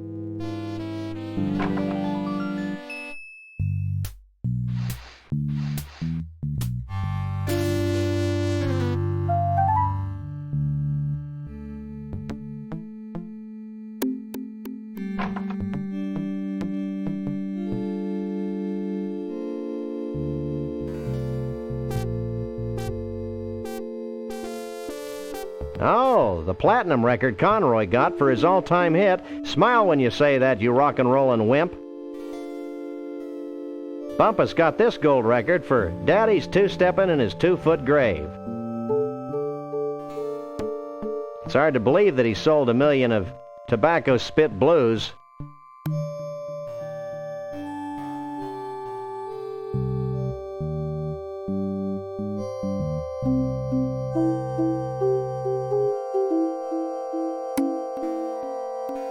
Wow! It's Monster Truck Weekend!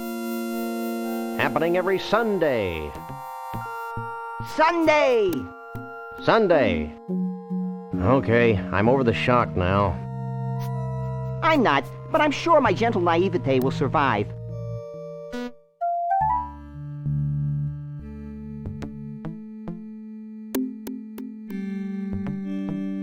It's one of Conroy's toupees.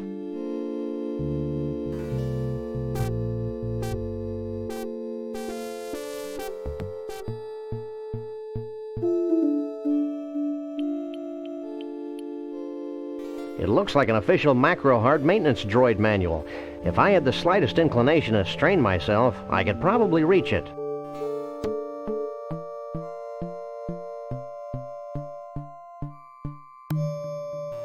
However, I'm sure I can drag this out into a longer yet more satisfying experience.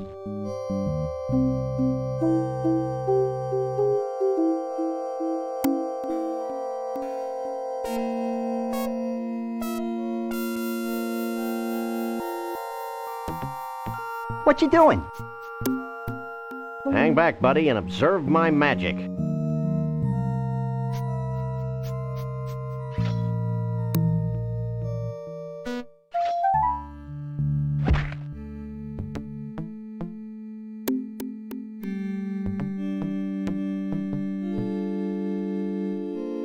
Oops.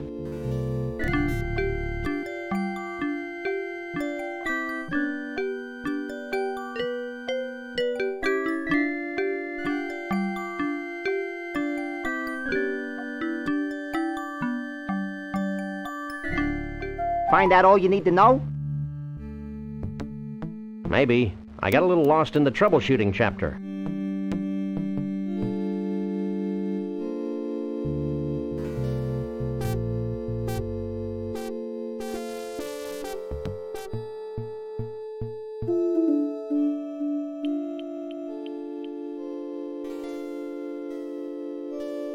Now that I've read that ponderous manual, I can move the robot around like this.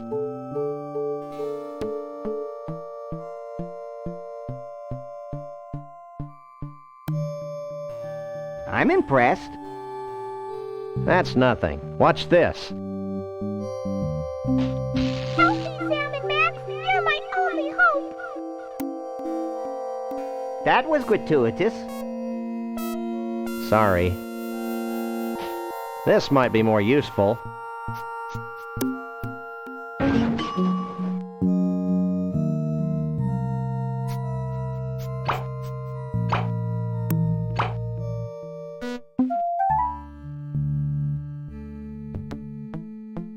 I don't think the cute little robot wants to follow its new programming, Sam.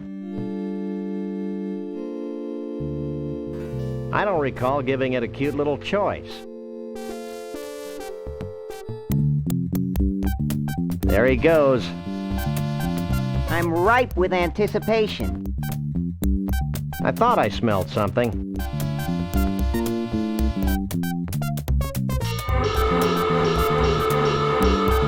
What the?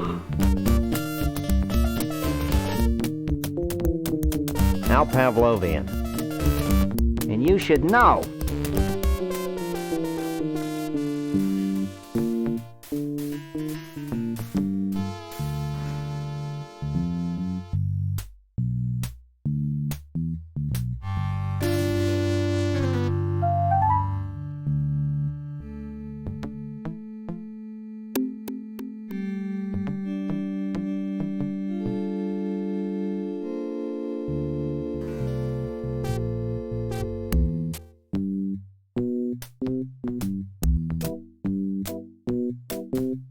It's a virtual reality helmet.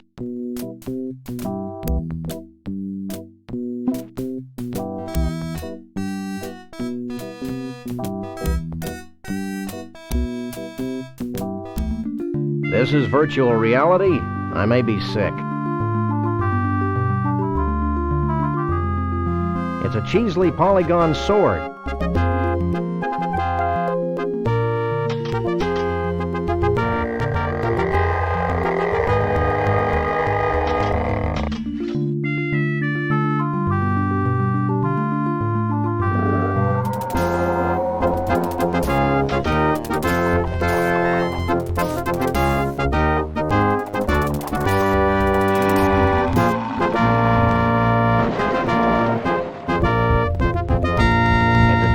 Hovering dragon's heart, just like the one I have at home.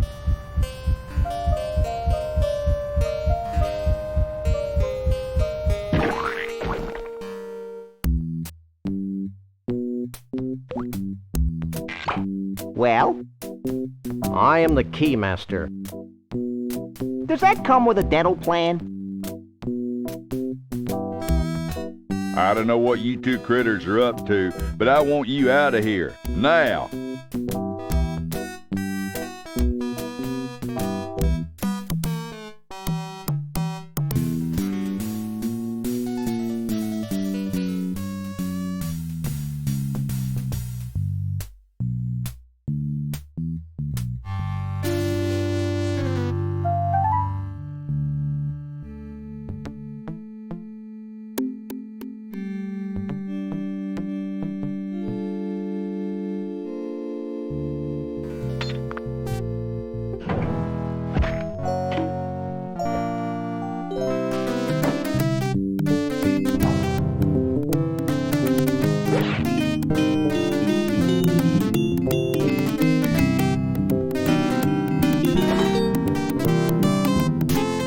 Thanks.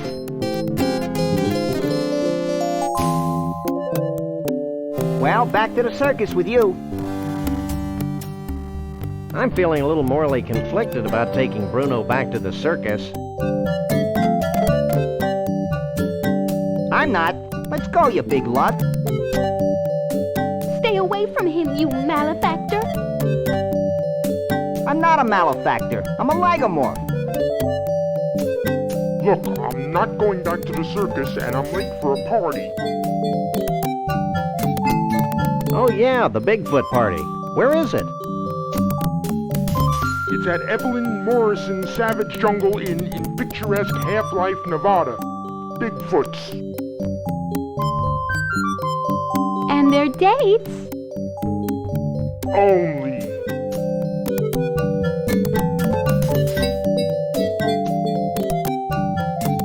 Let's go.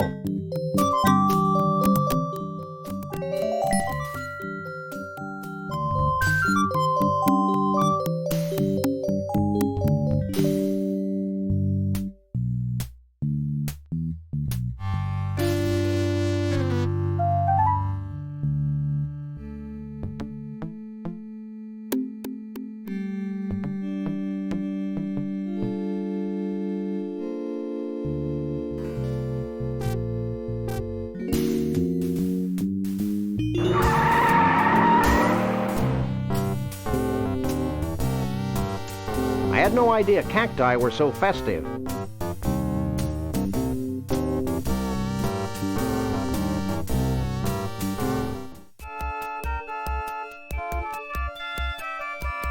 It's a carousel of bootleg Sam and Max dress-up books.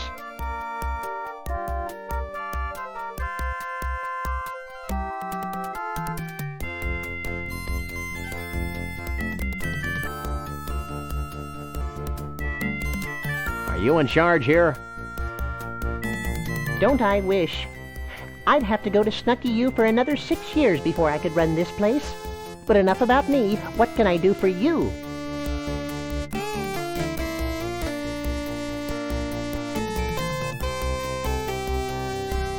I'd like to buy this. Do you have any money? Of course I do. Here. Will that be all for you today? That'll be all. Anything else? Nothing. You have no idea how often I hear that.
This place is tiki-rific. Tiki-rific? Yeah, I feel immersed in native culture. I just hope this place has authentic Savage Tiki drinks with that authentic Tiki tang.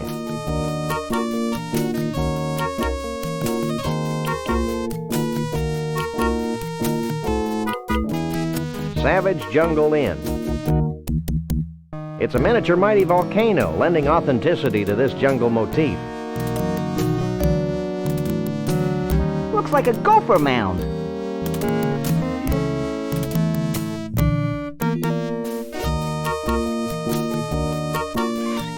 It's a phone booth with privacy shading. That's a particularly big Bigfoot.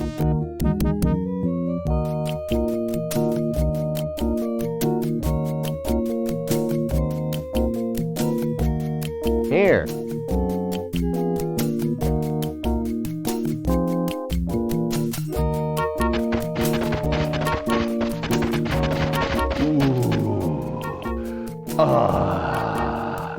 This is great. Really great.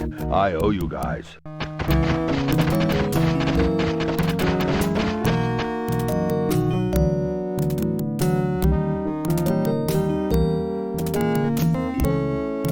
remember seeing this movie in theaters when I was a pup. During the climactic scene, they dropped giant rubber snakes on the audience. Why don't they make movies like that anymore?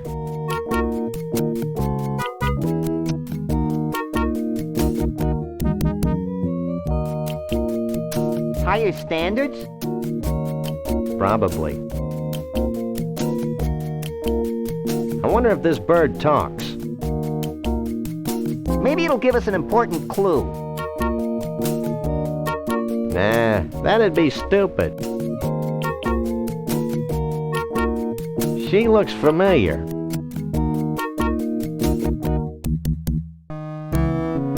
Hey, aren't you Evelyn Morrison, famed B-movie star?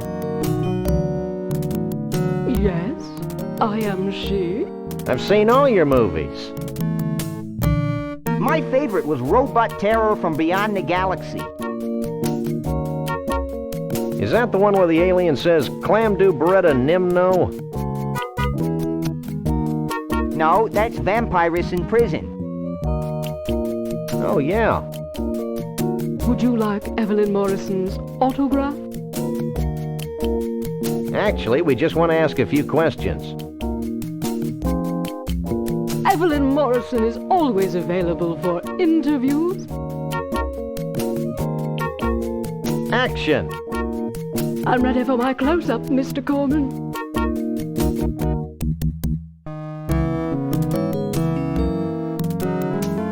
I have this sudden craving for an umbrella drink. Evelyn Morrison's Jungle Inn has the greatest umbrella drinks in the world, with over 237 kinds of rum. All in just one drink? Which way to the bar? Take it easy, Max. You don't even drink. Oh, yeah. The toucan must have put words into my mouth. Have you had any problems with the Bigfoots? Evelyn Morrison has always worked well with grotesque creatures of the night. I'll take that as a no, then. You haven't seen a short, self-absorbed, crazy-as-a-bedbug country western singing star around here, have you? If you mean Conroy Bumpus, Evelyn Morrison had him ejected from the premises hours ago. Why? He was harassing Evelyn Morrison's guests.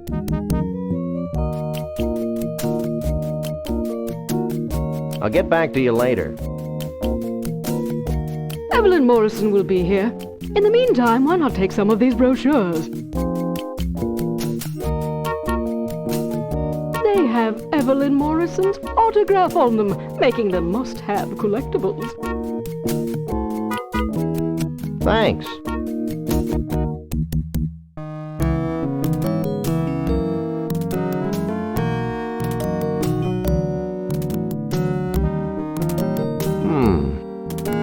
I hate it when you hum, Sam. It sounds like a high-voltage tower. These are pamphlets for the Mount Rushmore Dinosaur Tar Pit and Bungee Jumping National Park in North Dakota, and someplace called the Celebrity Vegetable Museum in Goat Liver, Texas.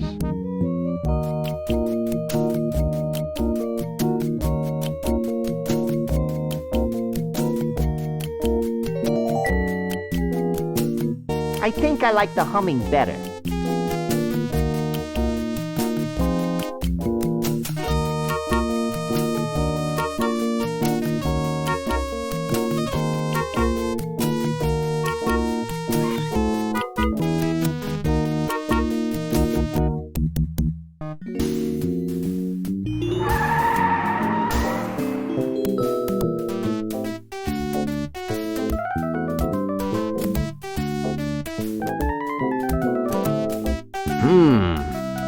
What kind of dinosaurs are those, Sam?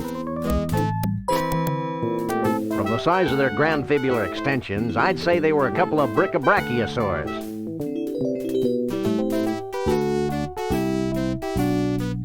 Are they dangerous? They're only robots, Max. Dinosaurs have been extinct for millions of years. No one tells me anything.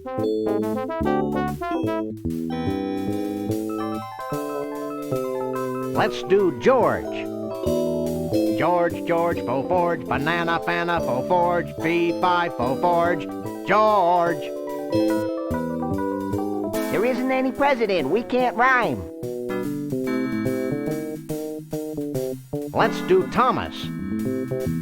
Thomas, Thomas, fo famas, banana, fana, fo famas, fee, fi, fo famas, Thomas.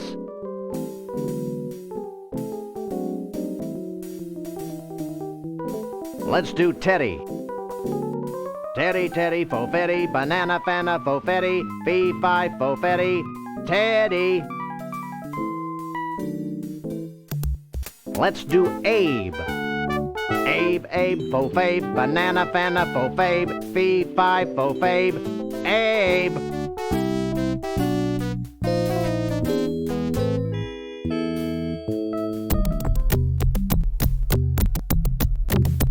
Look, a 70-million-year-old statue with no graffiti. I thought it was missing something. Where's the crayons? No way. Why not? You're artistically inept. Can I just paint his toenails red? Maybe later.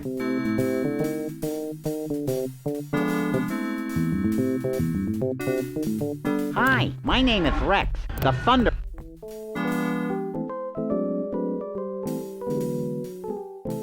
Hi, my name is Rex. Hi, my name is Rex, the Thunder Lizard.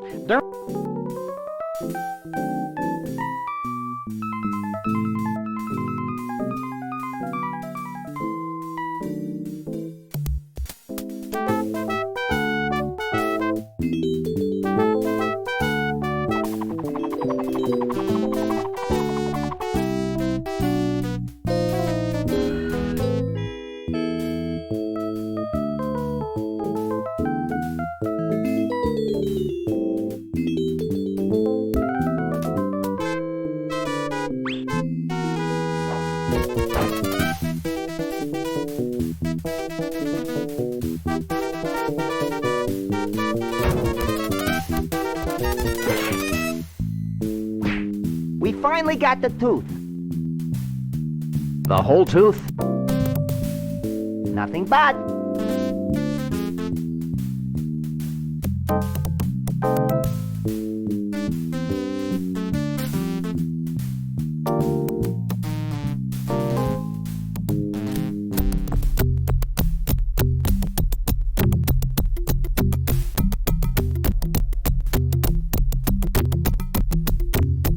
I've seen hair like this somewhere before. Your butt? No, this hair has the same coarseness as Sasquatch hair. You don't suppose they skin Sasquatches to make this cheesy roadside attraction? Who knows? More importantly, who cares?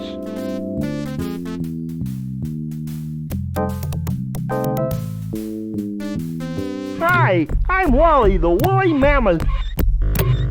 I may be extinct now, but during the Ice Age, I was king of the mammals. Ah. Hey, Max. Hey, what? I've got a job for those mighty incisors of yours. What? See that woolly mammoth? What about it? Stop playing dumb and get chomping.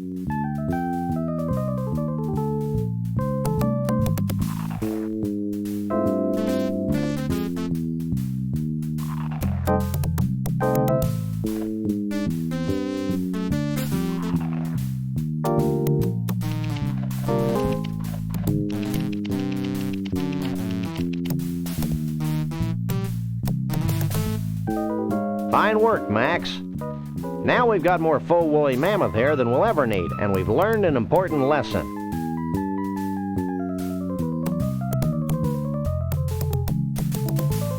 Yeah, the woolly mammoths died of embarrassment.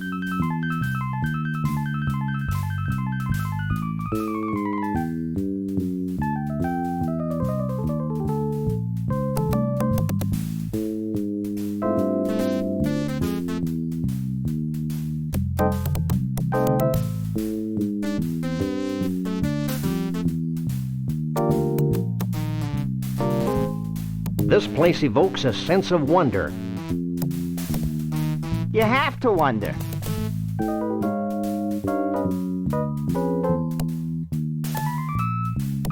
I can't remember the last time I saw so much tar. Me neither, but my long-term memory is virtually non-existent.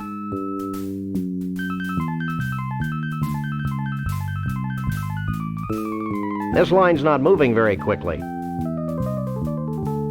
The same thing could be said about the plot. That's not funny, Max.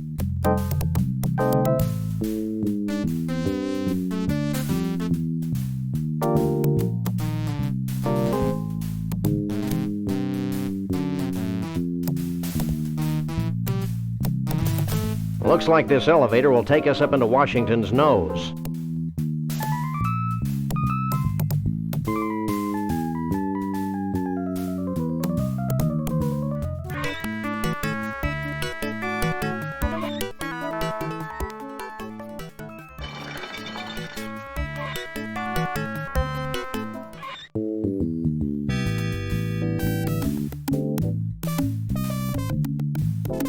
She must be the instructor on duty.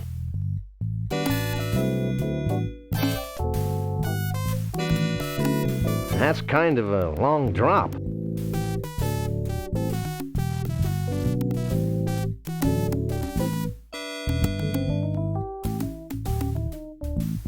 Are you in charge here? Yes, I'm an Olympic bungee jumper and I know everything there is to know about bungee jumping.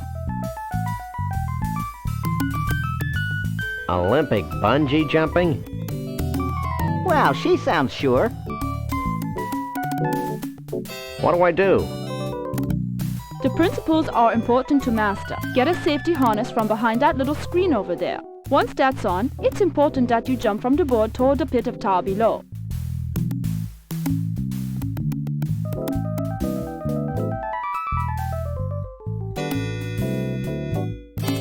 But I'm sure a great big hunk of fur like yourself would have no problem.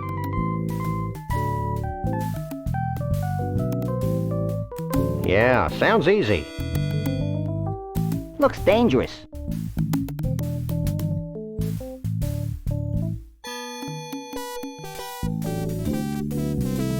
Hey, that furry pig thing is still down there. That's the beauty of this tar. It's always at the right consistency and temperature. It could be days before you sink too low for us to find you.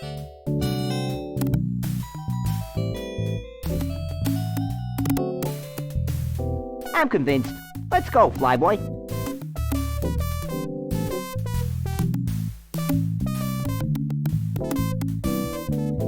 My nose is running.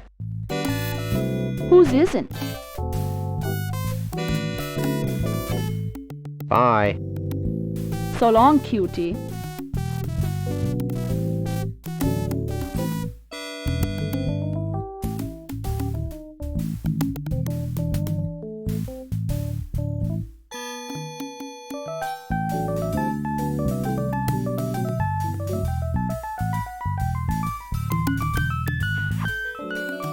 Quit that.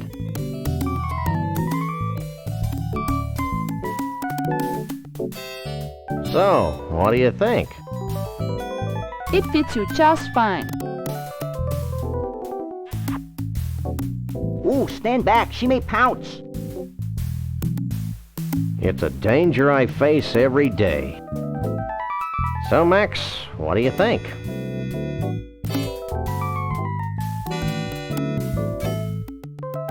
A regular 007. Are you sure? Clint, baby, would be nervous. But get moving. I'm beginning to think you're stalling. Clint. Baby. Who's stalling? I'm just waiting for my buddy to come here and check out this spectacular view.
What detail?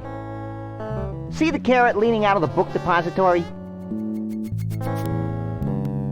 Never mind that. What about the string beans behind the fence on the grassy knoll?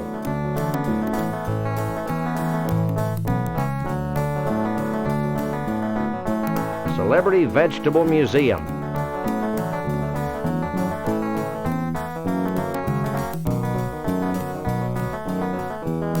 Which one of these guys is the walrus? The celery stalk. I applaud this woman's monomania. Your likeness from picture.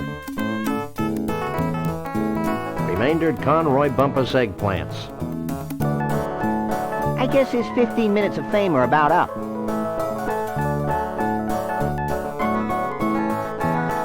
I can't believe Harrison actually agreed to this. It is a stunning likeness, though. It's amazing what they can do with mushrooms.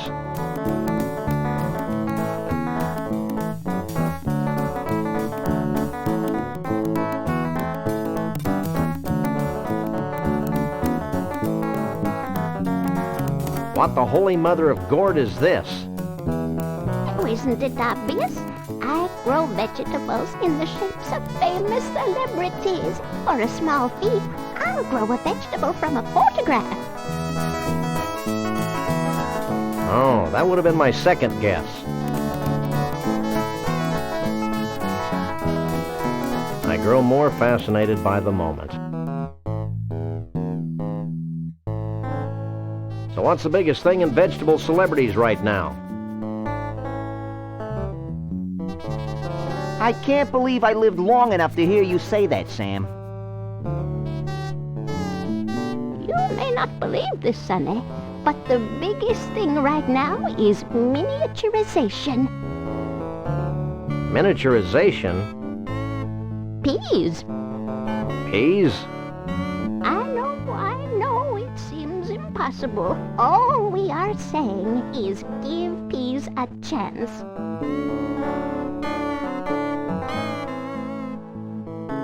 So what do you know about Bigfoots? Well, they don't translate well into vegetables.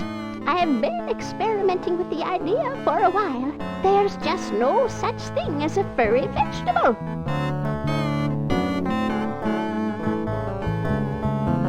Check out our fridge. What prompted that batch of Conroy heads over there? Well, I was trying a new growth hormone for some of my more distinguished personalities when I realized it was no good. Now it won't stop. They just keep growing like that. Big misshapen growths on top reminded me of Conroy Bumpus, so I ran a special.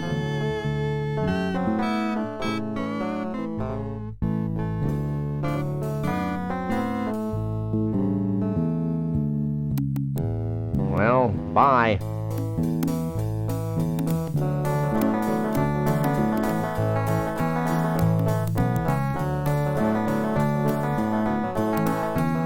What do you make of this?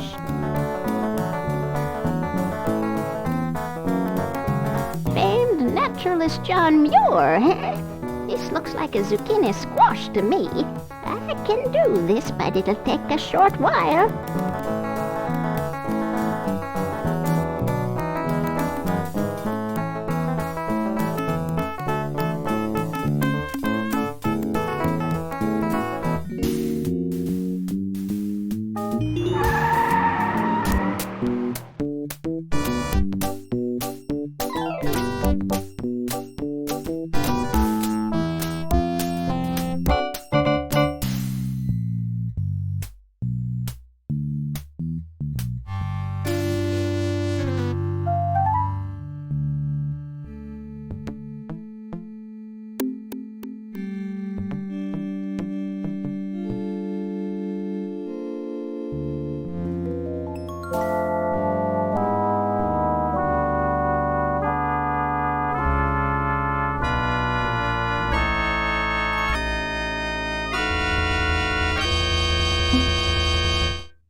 hurts.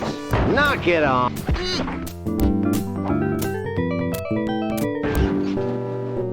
And stay out.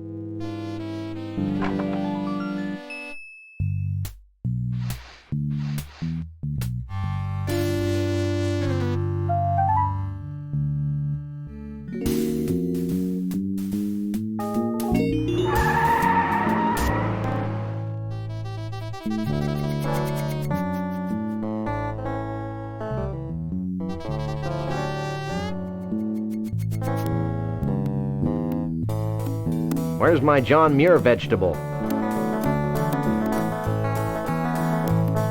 Here you go, son.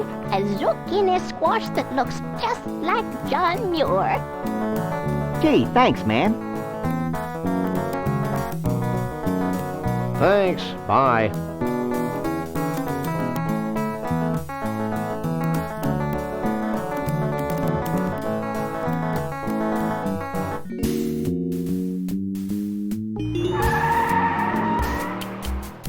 It says Giraffe-Necked Girl. Close enough for jazz. Let's go.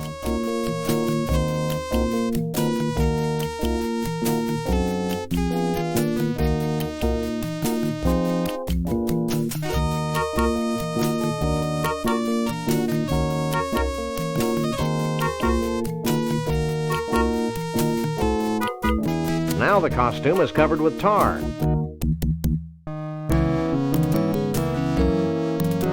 Now we've got a stilt walker's costume covered with tar and faux woolly mammoth hair.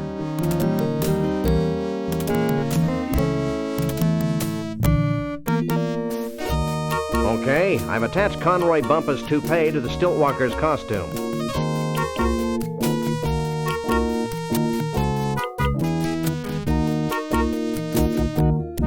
I guess we could try it on.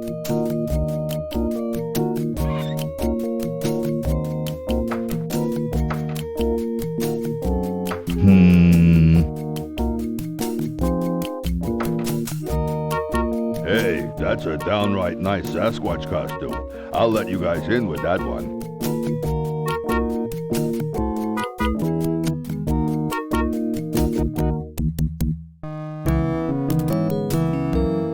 Looks like something important's happening. Hundreds of years ago, it was becoming apparent that our time was running out.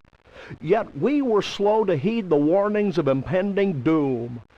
The seemingly slow encroachment of mankind and all that his many living styles entail seemed like a vague and distant problem. A problem for future generations of Yeti to solve.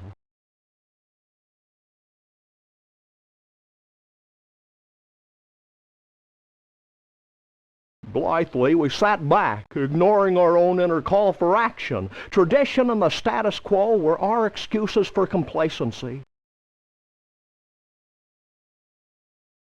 The certainty of not just losing our way of life, but possibly our very lives, and the demise of our entire race is now becoming a reality we can no longer choose to ignore.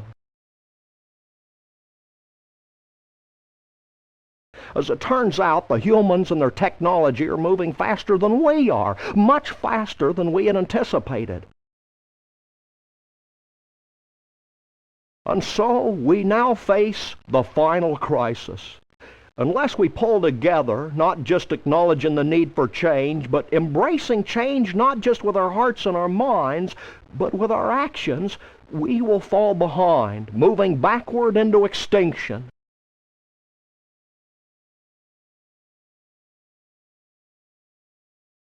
Well, back to the music.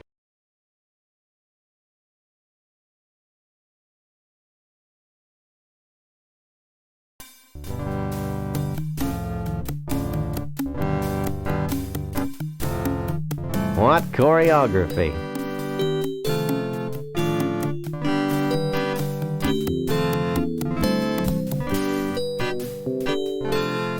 He looks spooky in a cheery sort of way.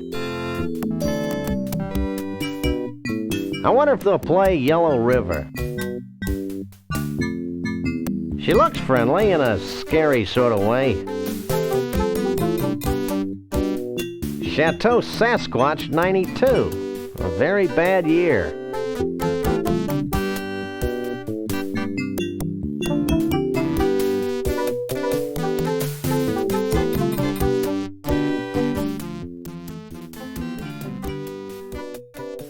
It's a freezer. It's an ice pick.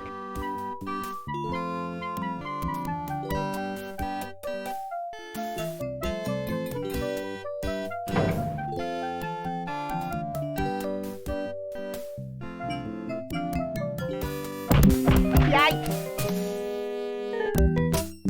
Well, well, well, a Bigfoot. Sure is a scrawny feller. A Bigfoot in the hand is worth two in the bush, Lee Harvey. Sorry, boss. Think nothing of it, old chap. Now, be a good lad and pop off to the bus and get the net. Yes, sir, Mr. Bumpus.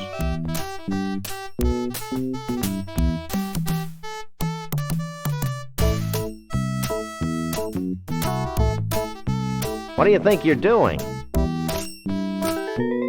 I'm gonna put you in my menagerie, you mangy Bigfoot, you. Look behind you, the three-headed monkey. Nice try. I can't be in your menagerie. I don't know how to play an instrument. You'll be amazed how a few hundred volts speeds up the learning process. Why do you persecute harmless Bigfoots? Harmless? Harmless? I'll have you know my parents were killed by a rabid Bigfoot. Really? Well, no. Actually, I'm just a warped, evil person who gets his jollies torturing cute woodland creatures. Well, that's a valid motivation, too. I'm not really a Bigfoot, you know. Pull the other one. Where'd you get that British accent, anyway? I'm originally from Liverpool, twit. You. You'll never get away with this. Ooh, I'm so scared.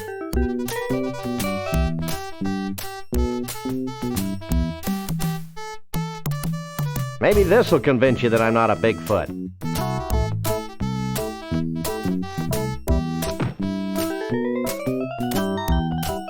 You again? I left the net back in Bumpusville. Forget the net. We're gonna disguise ourselves as a Bigfoot. Why? So we can infiltrate their ranks, learn their ways, and pick them off at our leisure. Oh.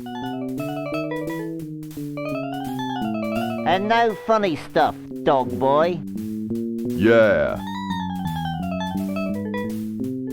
Stop squirming, you oaf. Hey. I wouldn't move if I were you. Yeah. I think you got that on backwards, boss.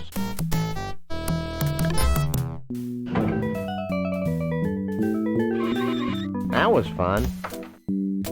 Now future generations will be able to enjoy his atonal warblings.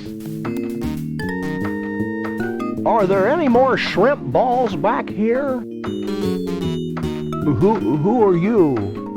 We're the Freelance Police. We just saved your collective hash. Really? Then I guess it'd be okay to make you honorary Yeti chiefs. Walk this way.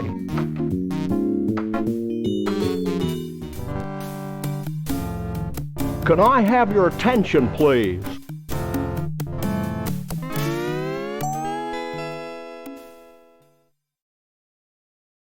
Although it's our tradition to allow only Bigfoots and their dates to these gatherings, these two have shown themselves worthy of our gratitude and our trust.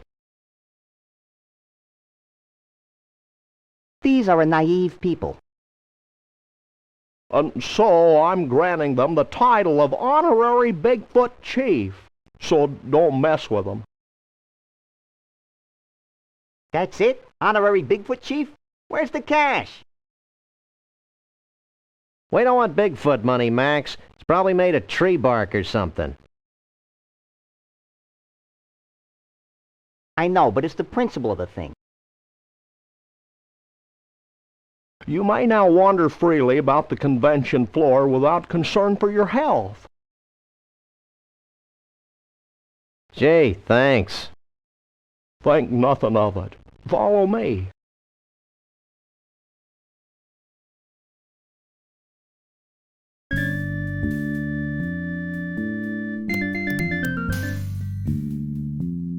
Since you have proven yourselves to be friends of the Yeti, I have brought you here to share in our biggest secret.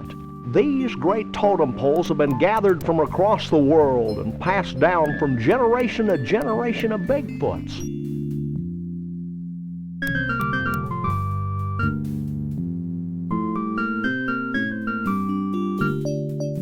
Like fruitcake. We believe they hold the answer to our ultimate salvation. But the secret of their purpose is a riddle we've been unable to fathom.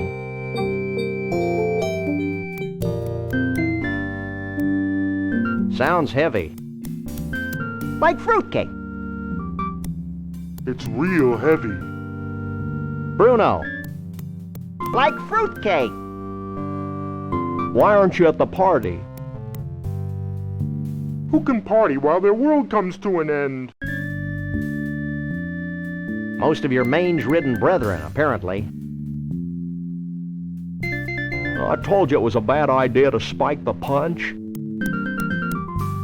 I thought it would loosen up everyone's imagination. No wonder we're facing extinction. Okay, guys, here's the situation. The Bigfoot way of life is rapidly going down the tubes. These totem poles might be able to save us, but A, we don't know what they mean. B, most of us have been partying too much to figure out what they mean. And C, we Bigfoots have a hard time operating in public, if you know what I mean.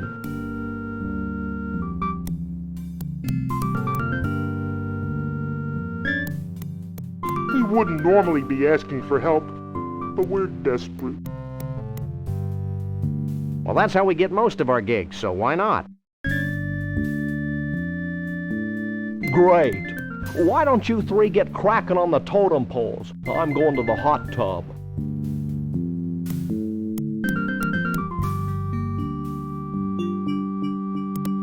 What is this, some kind of tornado?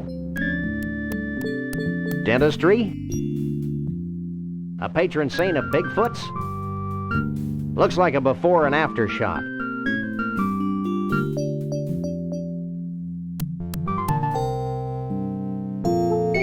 Okay, Sam, he's here, we're here. Let's go. Wait, go where?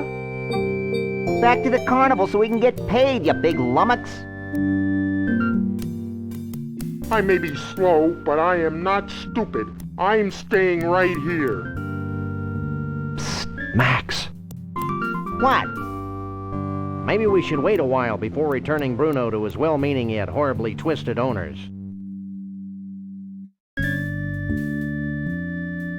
Why?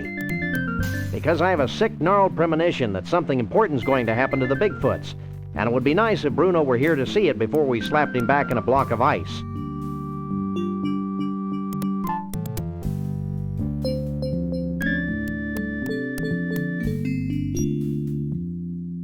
You're getting soft, Sam. We've decided to let you roam free until the end of the convention. Gee, thanks. Is there anything I can do for you in return?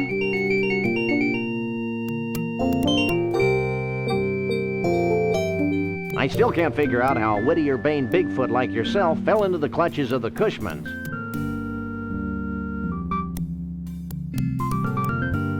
It's a familiar story. Bigfoot meets fish. Bigfoot tries to catch fish. Bigfoot falls into Arctic ice floe.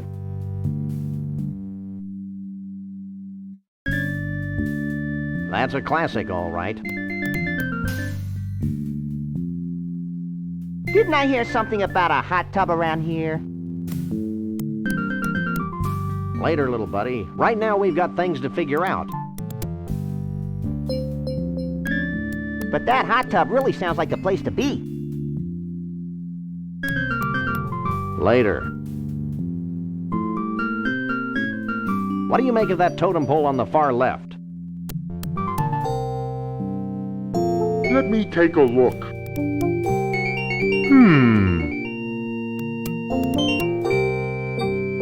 Well? It's a totem pole. And? It's made of wood. It's not too late to take him back to the carnival, you know.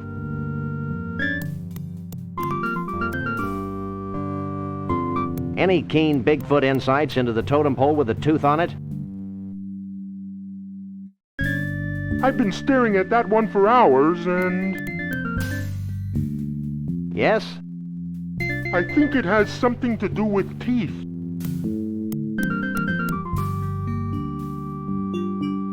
I'm not holding my breath, but do you have any clue who the guy in the third totem pole is? Nope. He sure seems to get along with vegetables, though. Sam, the guy in that pole's got a marshmallow. So? I want a marshmallow. Max, you are a marshmallow. See that totem pole? What about it? What do you think it means? I've got it. What did you tell them? I told them to start looking for bald guys with spaghetti on their heads.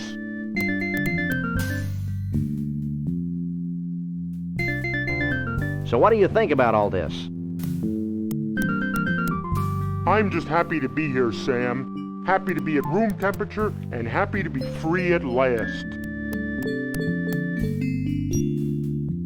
Born free as the wind blows. Max. What? What were you saying, Bruno? I lost my thought. Darn. How'd you and Trixie meet, anyway? We didn't really meet until she thawed me out. But I've loved her ever since that first night she snuck into the freak tent and sang me to sleep with a Scrantonese lullaby.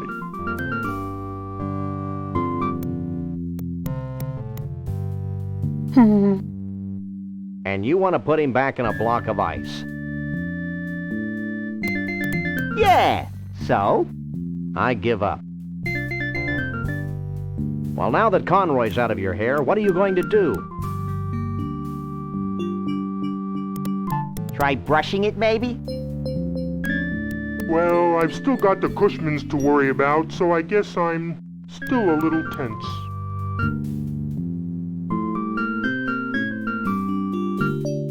Be seeing you. Not if I see you first.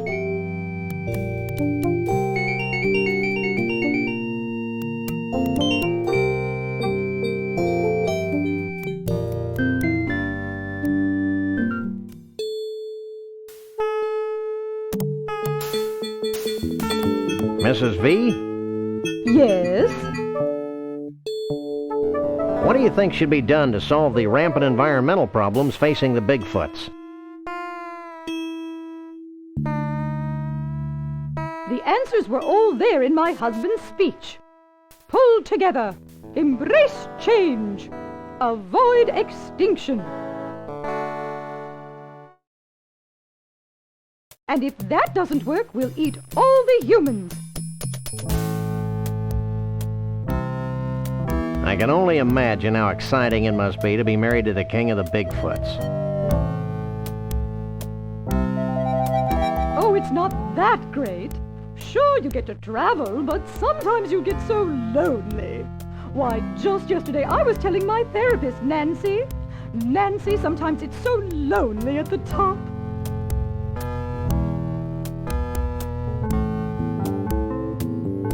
So she said, blah, blah, blah.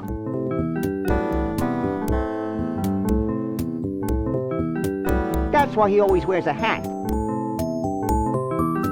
You should talk to my hair care specialist, Janet. She does marvelous work. Why, just last autumn, she was soaking my head and I said, Janet, you're just about the best hair care specialist I've ever known.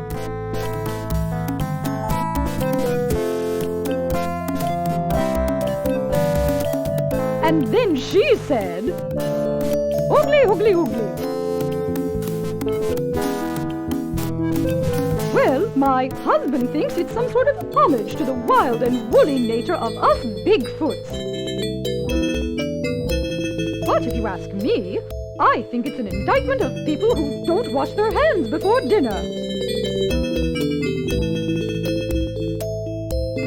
I remember when we had our niece, Jay, over for dinner, and I said, Jay, don't you touch that bread until you wash the ichor off your fur. And then she said, why does that totem have a big tooth on it? Well, hon, some Bigfoots would have you believe that it's a symbol of power or some such. But if you want my opinion... And I can't imagine why we would. I think that pole represents the importance of visiting your dentist regularly.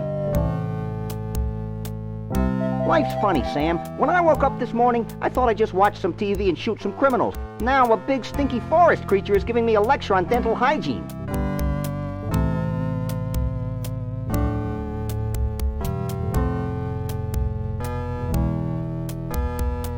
I'm not joking, Bunny. Why do you think all those dinosaurs died out anyway? To impress the babes? No, it was tooth decay. Who's the guy with a hat on the third totem pole? I thought he was you. I don't think so. Then I'm at a loss. Have you given any thought to the totem pole with the two heads on it?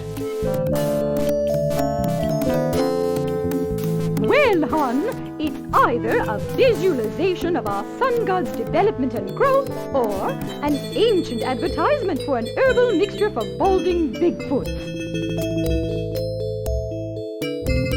All Bigfoots? Ew! Bruno says hi. Bruno? Why, me and Mr. V have known little Bruno since he was knee-high to a pig. Salt of the earth, Bruno is. Nicest, most generous Bigfoot you'll ever meet. Dumb as a post, of course, but generous. Why, just the other day I was talking to my manicurist, Kimmy, and I said, Kimmy, that Bruno has got to be the dumbest creature to ever walk the surface of the planet. Then she had the nerve to say, what do you think of Trixie? Trixie? Nice girl, wonderful human being. Complete fashion victim, of course, but so pleasant. Just last week I was talking to Katie, my color consultant, and I said, Katie, that Trixie girl wouldn't know a burnous from a sarong if her life depended on it.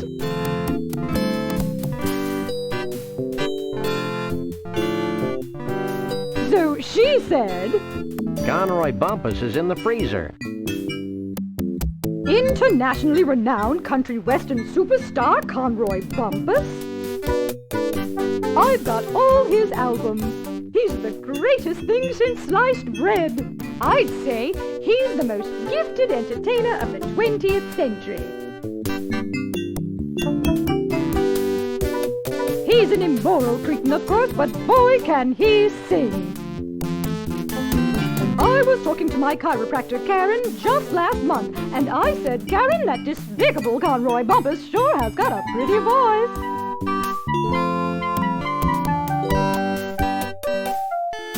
So she said, Gotta go. Don't be a stranger.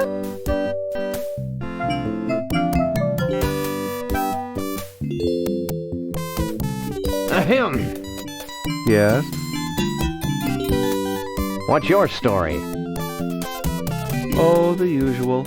I was strolling in the Andes, minding my own business, when some idiot mountain climber comes along and yells, "Hey, it's the abominable snowman!"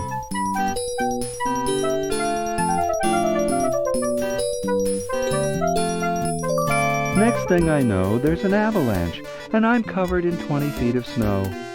When I wake up, I'm hanging upside down in an ice block in some place called the Mystery Vortex.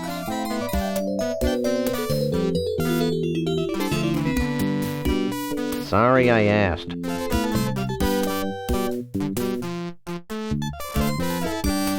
You're the skinniest Bigfoot I've ever seen. I've been fasting in preparation for the day when the aliens come to rescue us.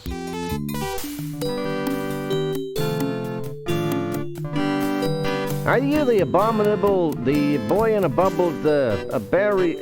Never mind. That's not very funny, Rover.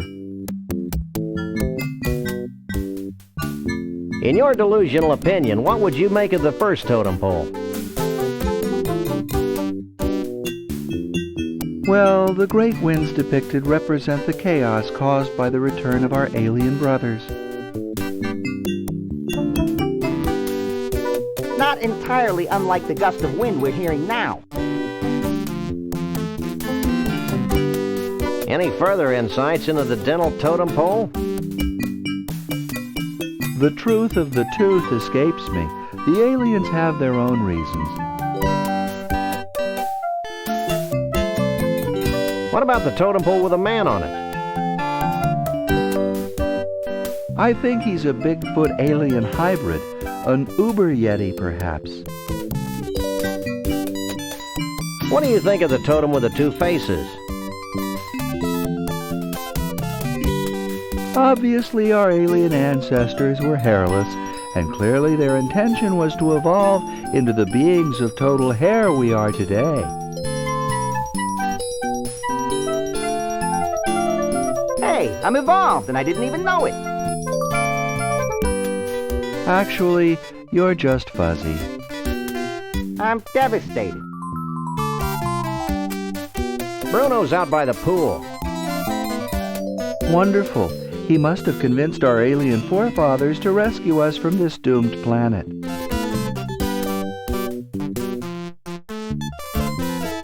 Actually, I think he's doing the backstroke. Has Trixie brought back any news from the aliens?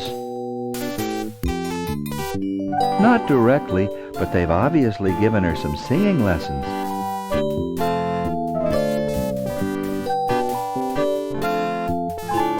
We put Conroy Bumpus in the freezer. Oh, that's great. The Freon should effectively suppress his evil Snarktonian death rays. That's what we thought would happen. Gotta go.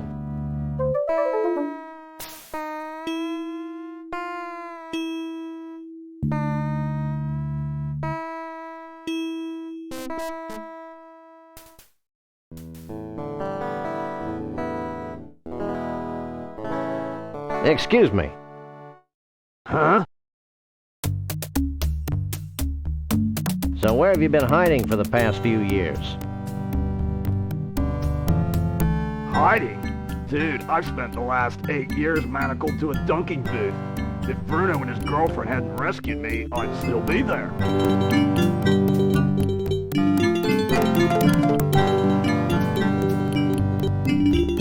Your appetite's bigger than Max's. But I have a bigger head. Hey man, if you'd spent the past 8 years on a bread and water diet, you'd be scarfing down everything in sight too, dude.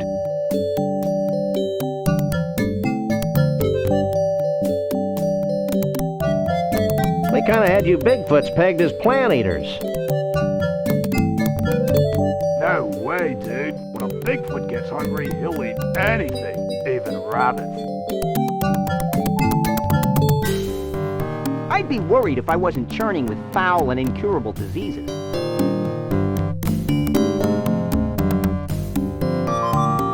So what did you think of the first totem pole?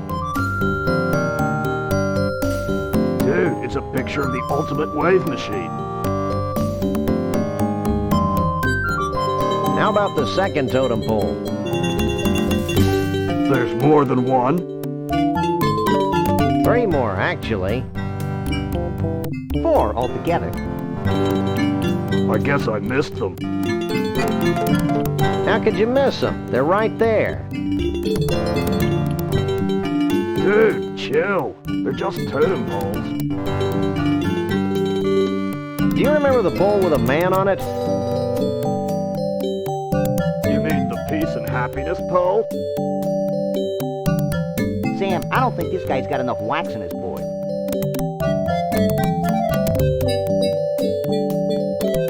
I don't suppose you'd know about the 4th totem pole.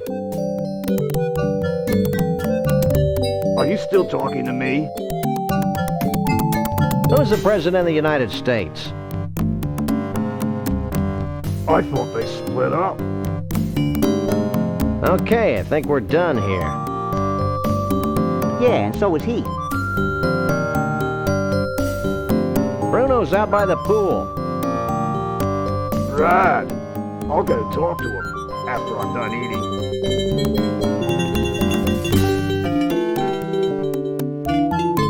What do you think of Trixie singing?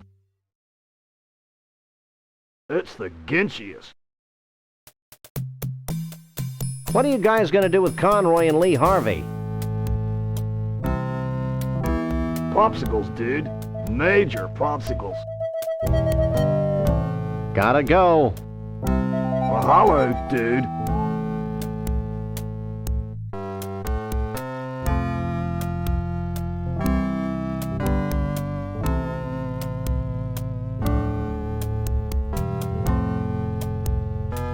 Are you as confused as I am? More so. Why is this game called Car Bomb, anyway? To avoid getting the pantsuit off us. But you don't wear any pants. Don't remind me. I wonder where Bruno is. I think he's still out by the pool, Sam. I wonder where Trixie is.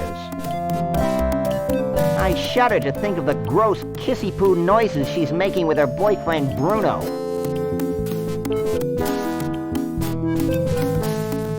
Do you think it was a good idea to leave Conroy and Lee Harvey in the freezer like that? They'll be fine, as long as we put in a fresh box of baking soda every now and then.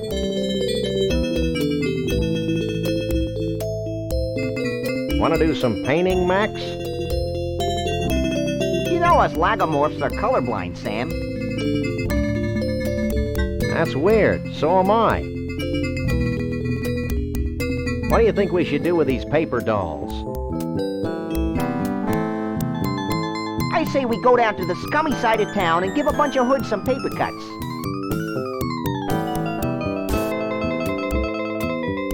What do you think that swirly totem pole means? I think it represents a primordial washing machine. I'm not sure what to make of that toothy totem pole. I think it's a graven idol for tooth fairy worshippers. That guy in the campfire totem pole could be just about anybody. Maybe it's Alan Ludden, the late host of Password. That two-headed totem pole is a mystery to me. I think it's the Cushmans. Nah, neither one of them is bald. Maybe it's their wives. You're looking hale and hearty, little buddy. I'm a coffee achiever, Sam. Well, that's all.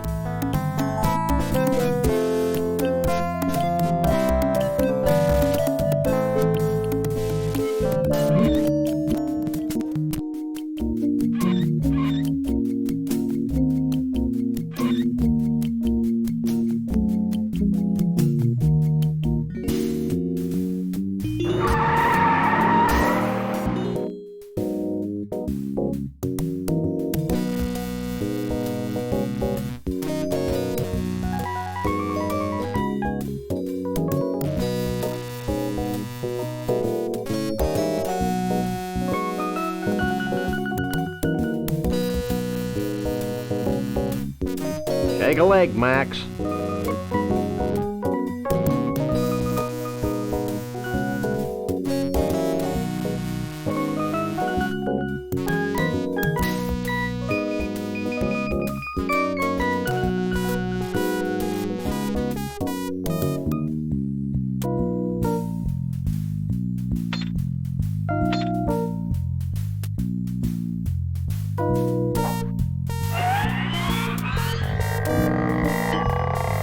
Could you bend this? Sure. Just let me put this one away. Let's see it.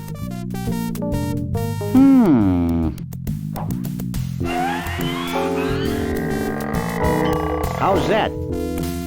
Great.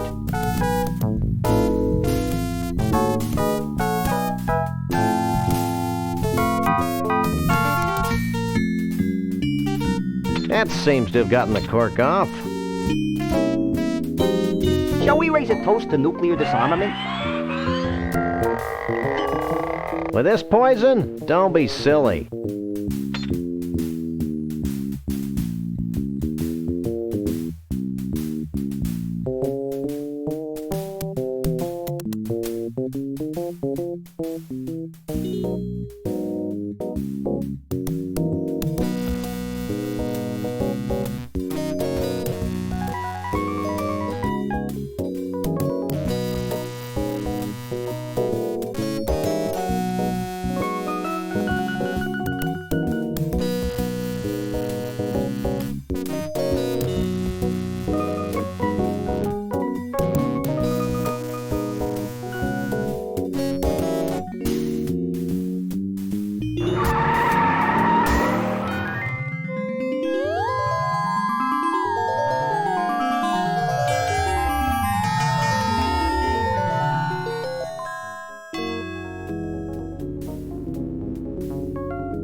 Can we try the vortex?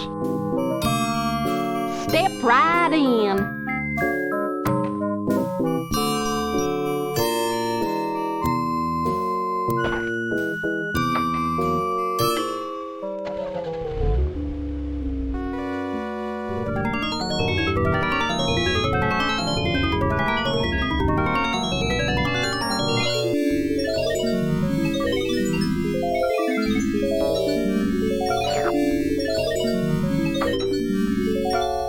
Wow, the snow globe actually sucked in the pseudo-mystical energies of the Mystery Vortex.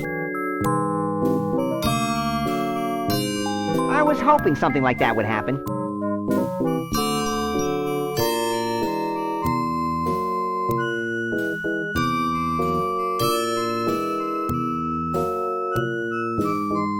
That seems to have capped the snow globe.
spare a second? Not really. But since you're saving my species from extinction, what the heck?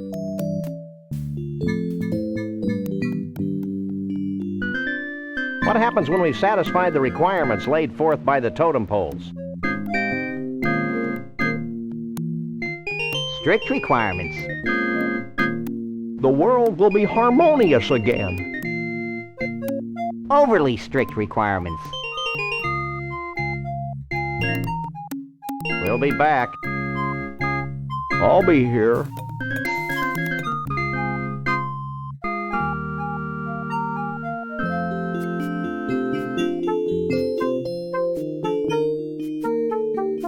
I think I figured out one of the totem poles.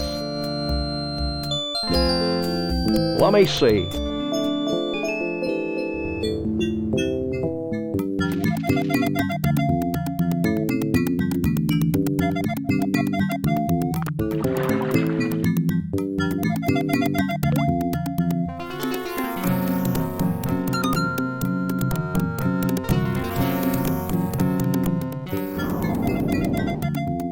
A handheld vortex. Good thinking. Thinking had nothing to do with it.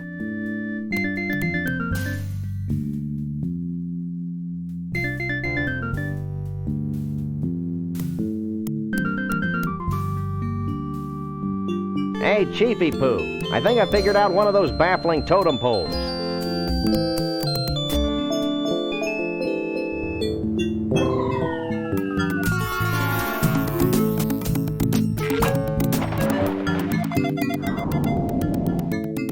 A genuine dinosaur tooth. I figured it might be something like that. Did he say genuine?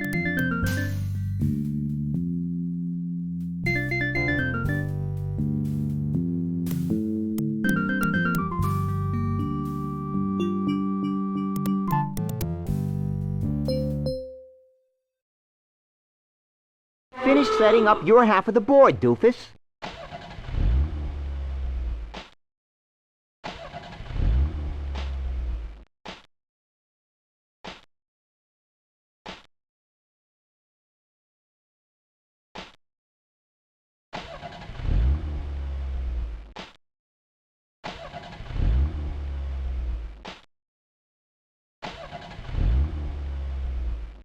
Whenever you're ready, take a shot.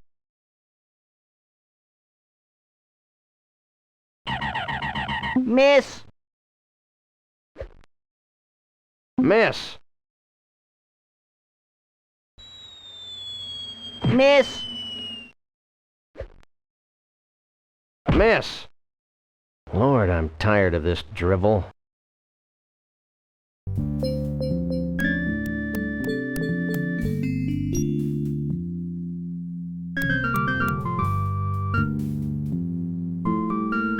Hey, Mr. Chief, we found something that might tie into your totem poles. Yeah? What is it?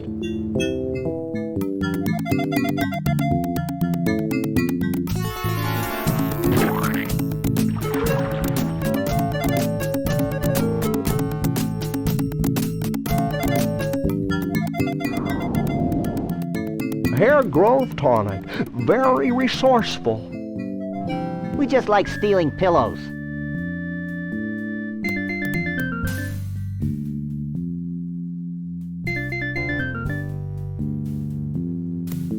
I believe we've deduced the secret of one of your totem poles.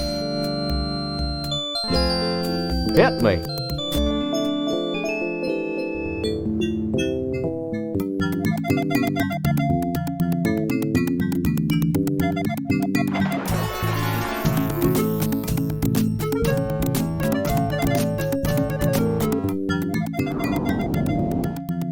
Combination of man and nature.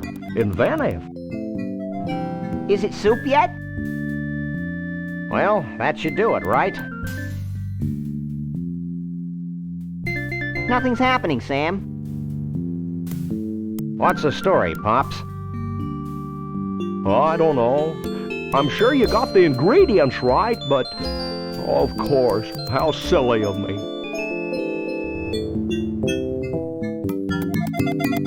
What? In order for the spell to work, we need a living Bigfoot sacrifice. It'd be a shame to lose one of these furry fellas, don't you think? Wait, I've got an idea, and it doesn't require high explosives. Wait here. While he's gone, I'll go see if any of the Bigfoots wants to off themselves for the greater good.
Well, that was one heck of an impressive display.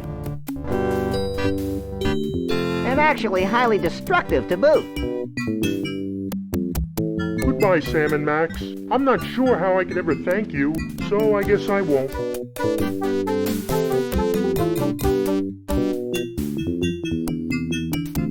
Will you and Trixie be heading back into the forest to live an idyllic, nature-oriented existence together?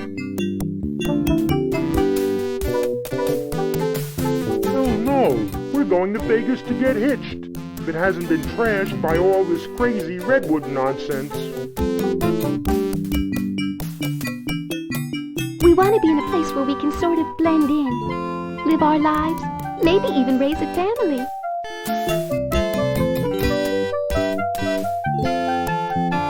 Ew. Goodbye, everyone. Goodbye, you nutsy primitive man-beast, you.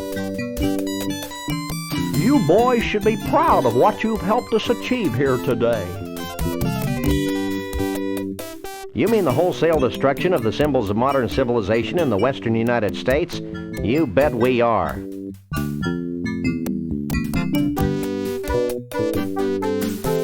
Do we win a prize? Well, oh, why not? This medallion has been a part of my family for untold generations. Wear it in good health.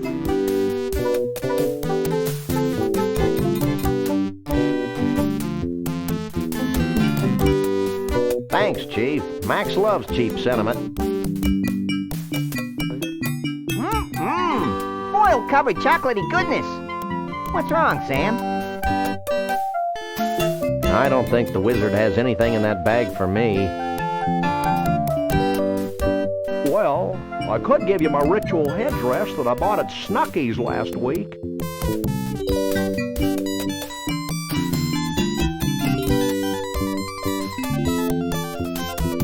I appreciate the gesture, but I've already got a hat.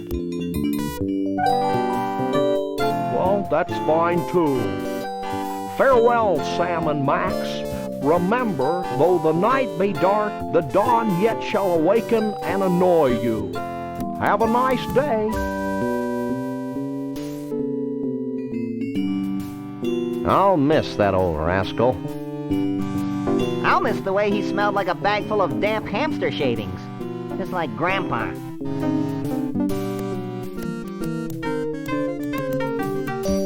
Hey, we forgot to get paid. Don't worry, little buddy. I've got it all covered. I hope you're happy. With those idiots on the case, we'll probably never see Bruno again. Oh, lighten up, Burl. Hey, they're back. Did you find Bruno? Of course. Bruno! How can we ever repay you? The blank looks on your faces are the only reward we need. That and a big fat check. Would you settle for 3,000 skee-ball tickets? Close enough. Let's go, Max. You know, Max, I can't help thinking that we foolishly tampered with the fragile inner mechanisms of this little spaceship we call Earth.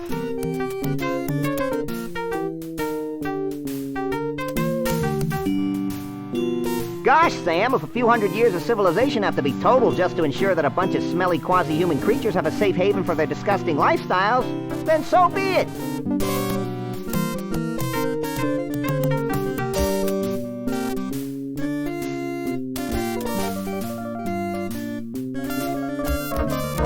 You crack me up, little buddy. Burl, did Bruno always have 4 arms?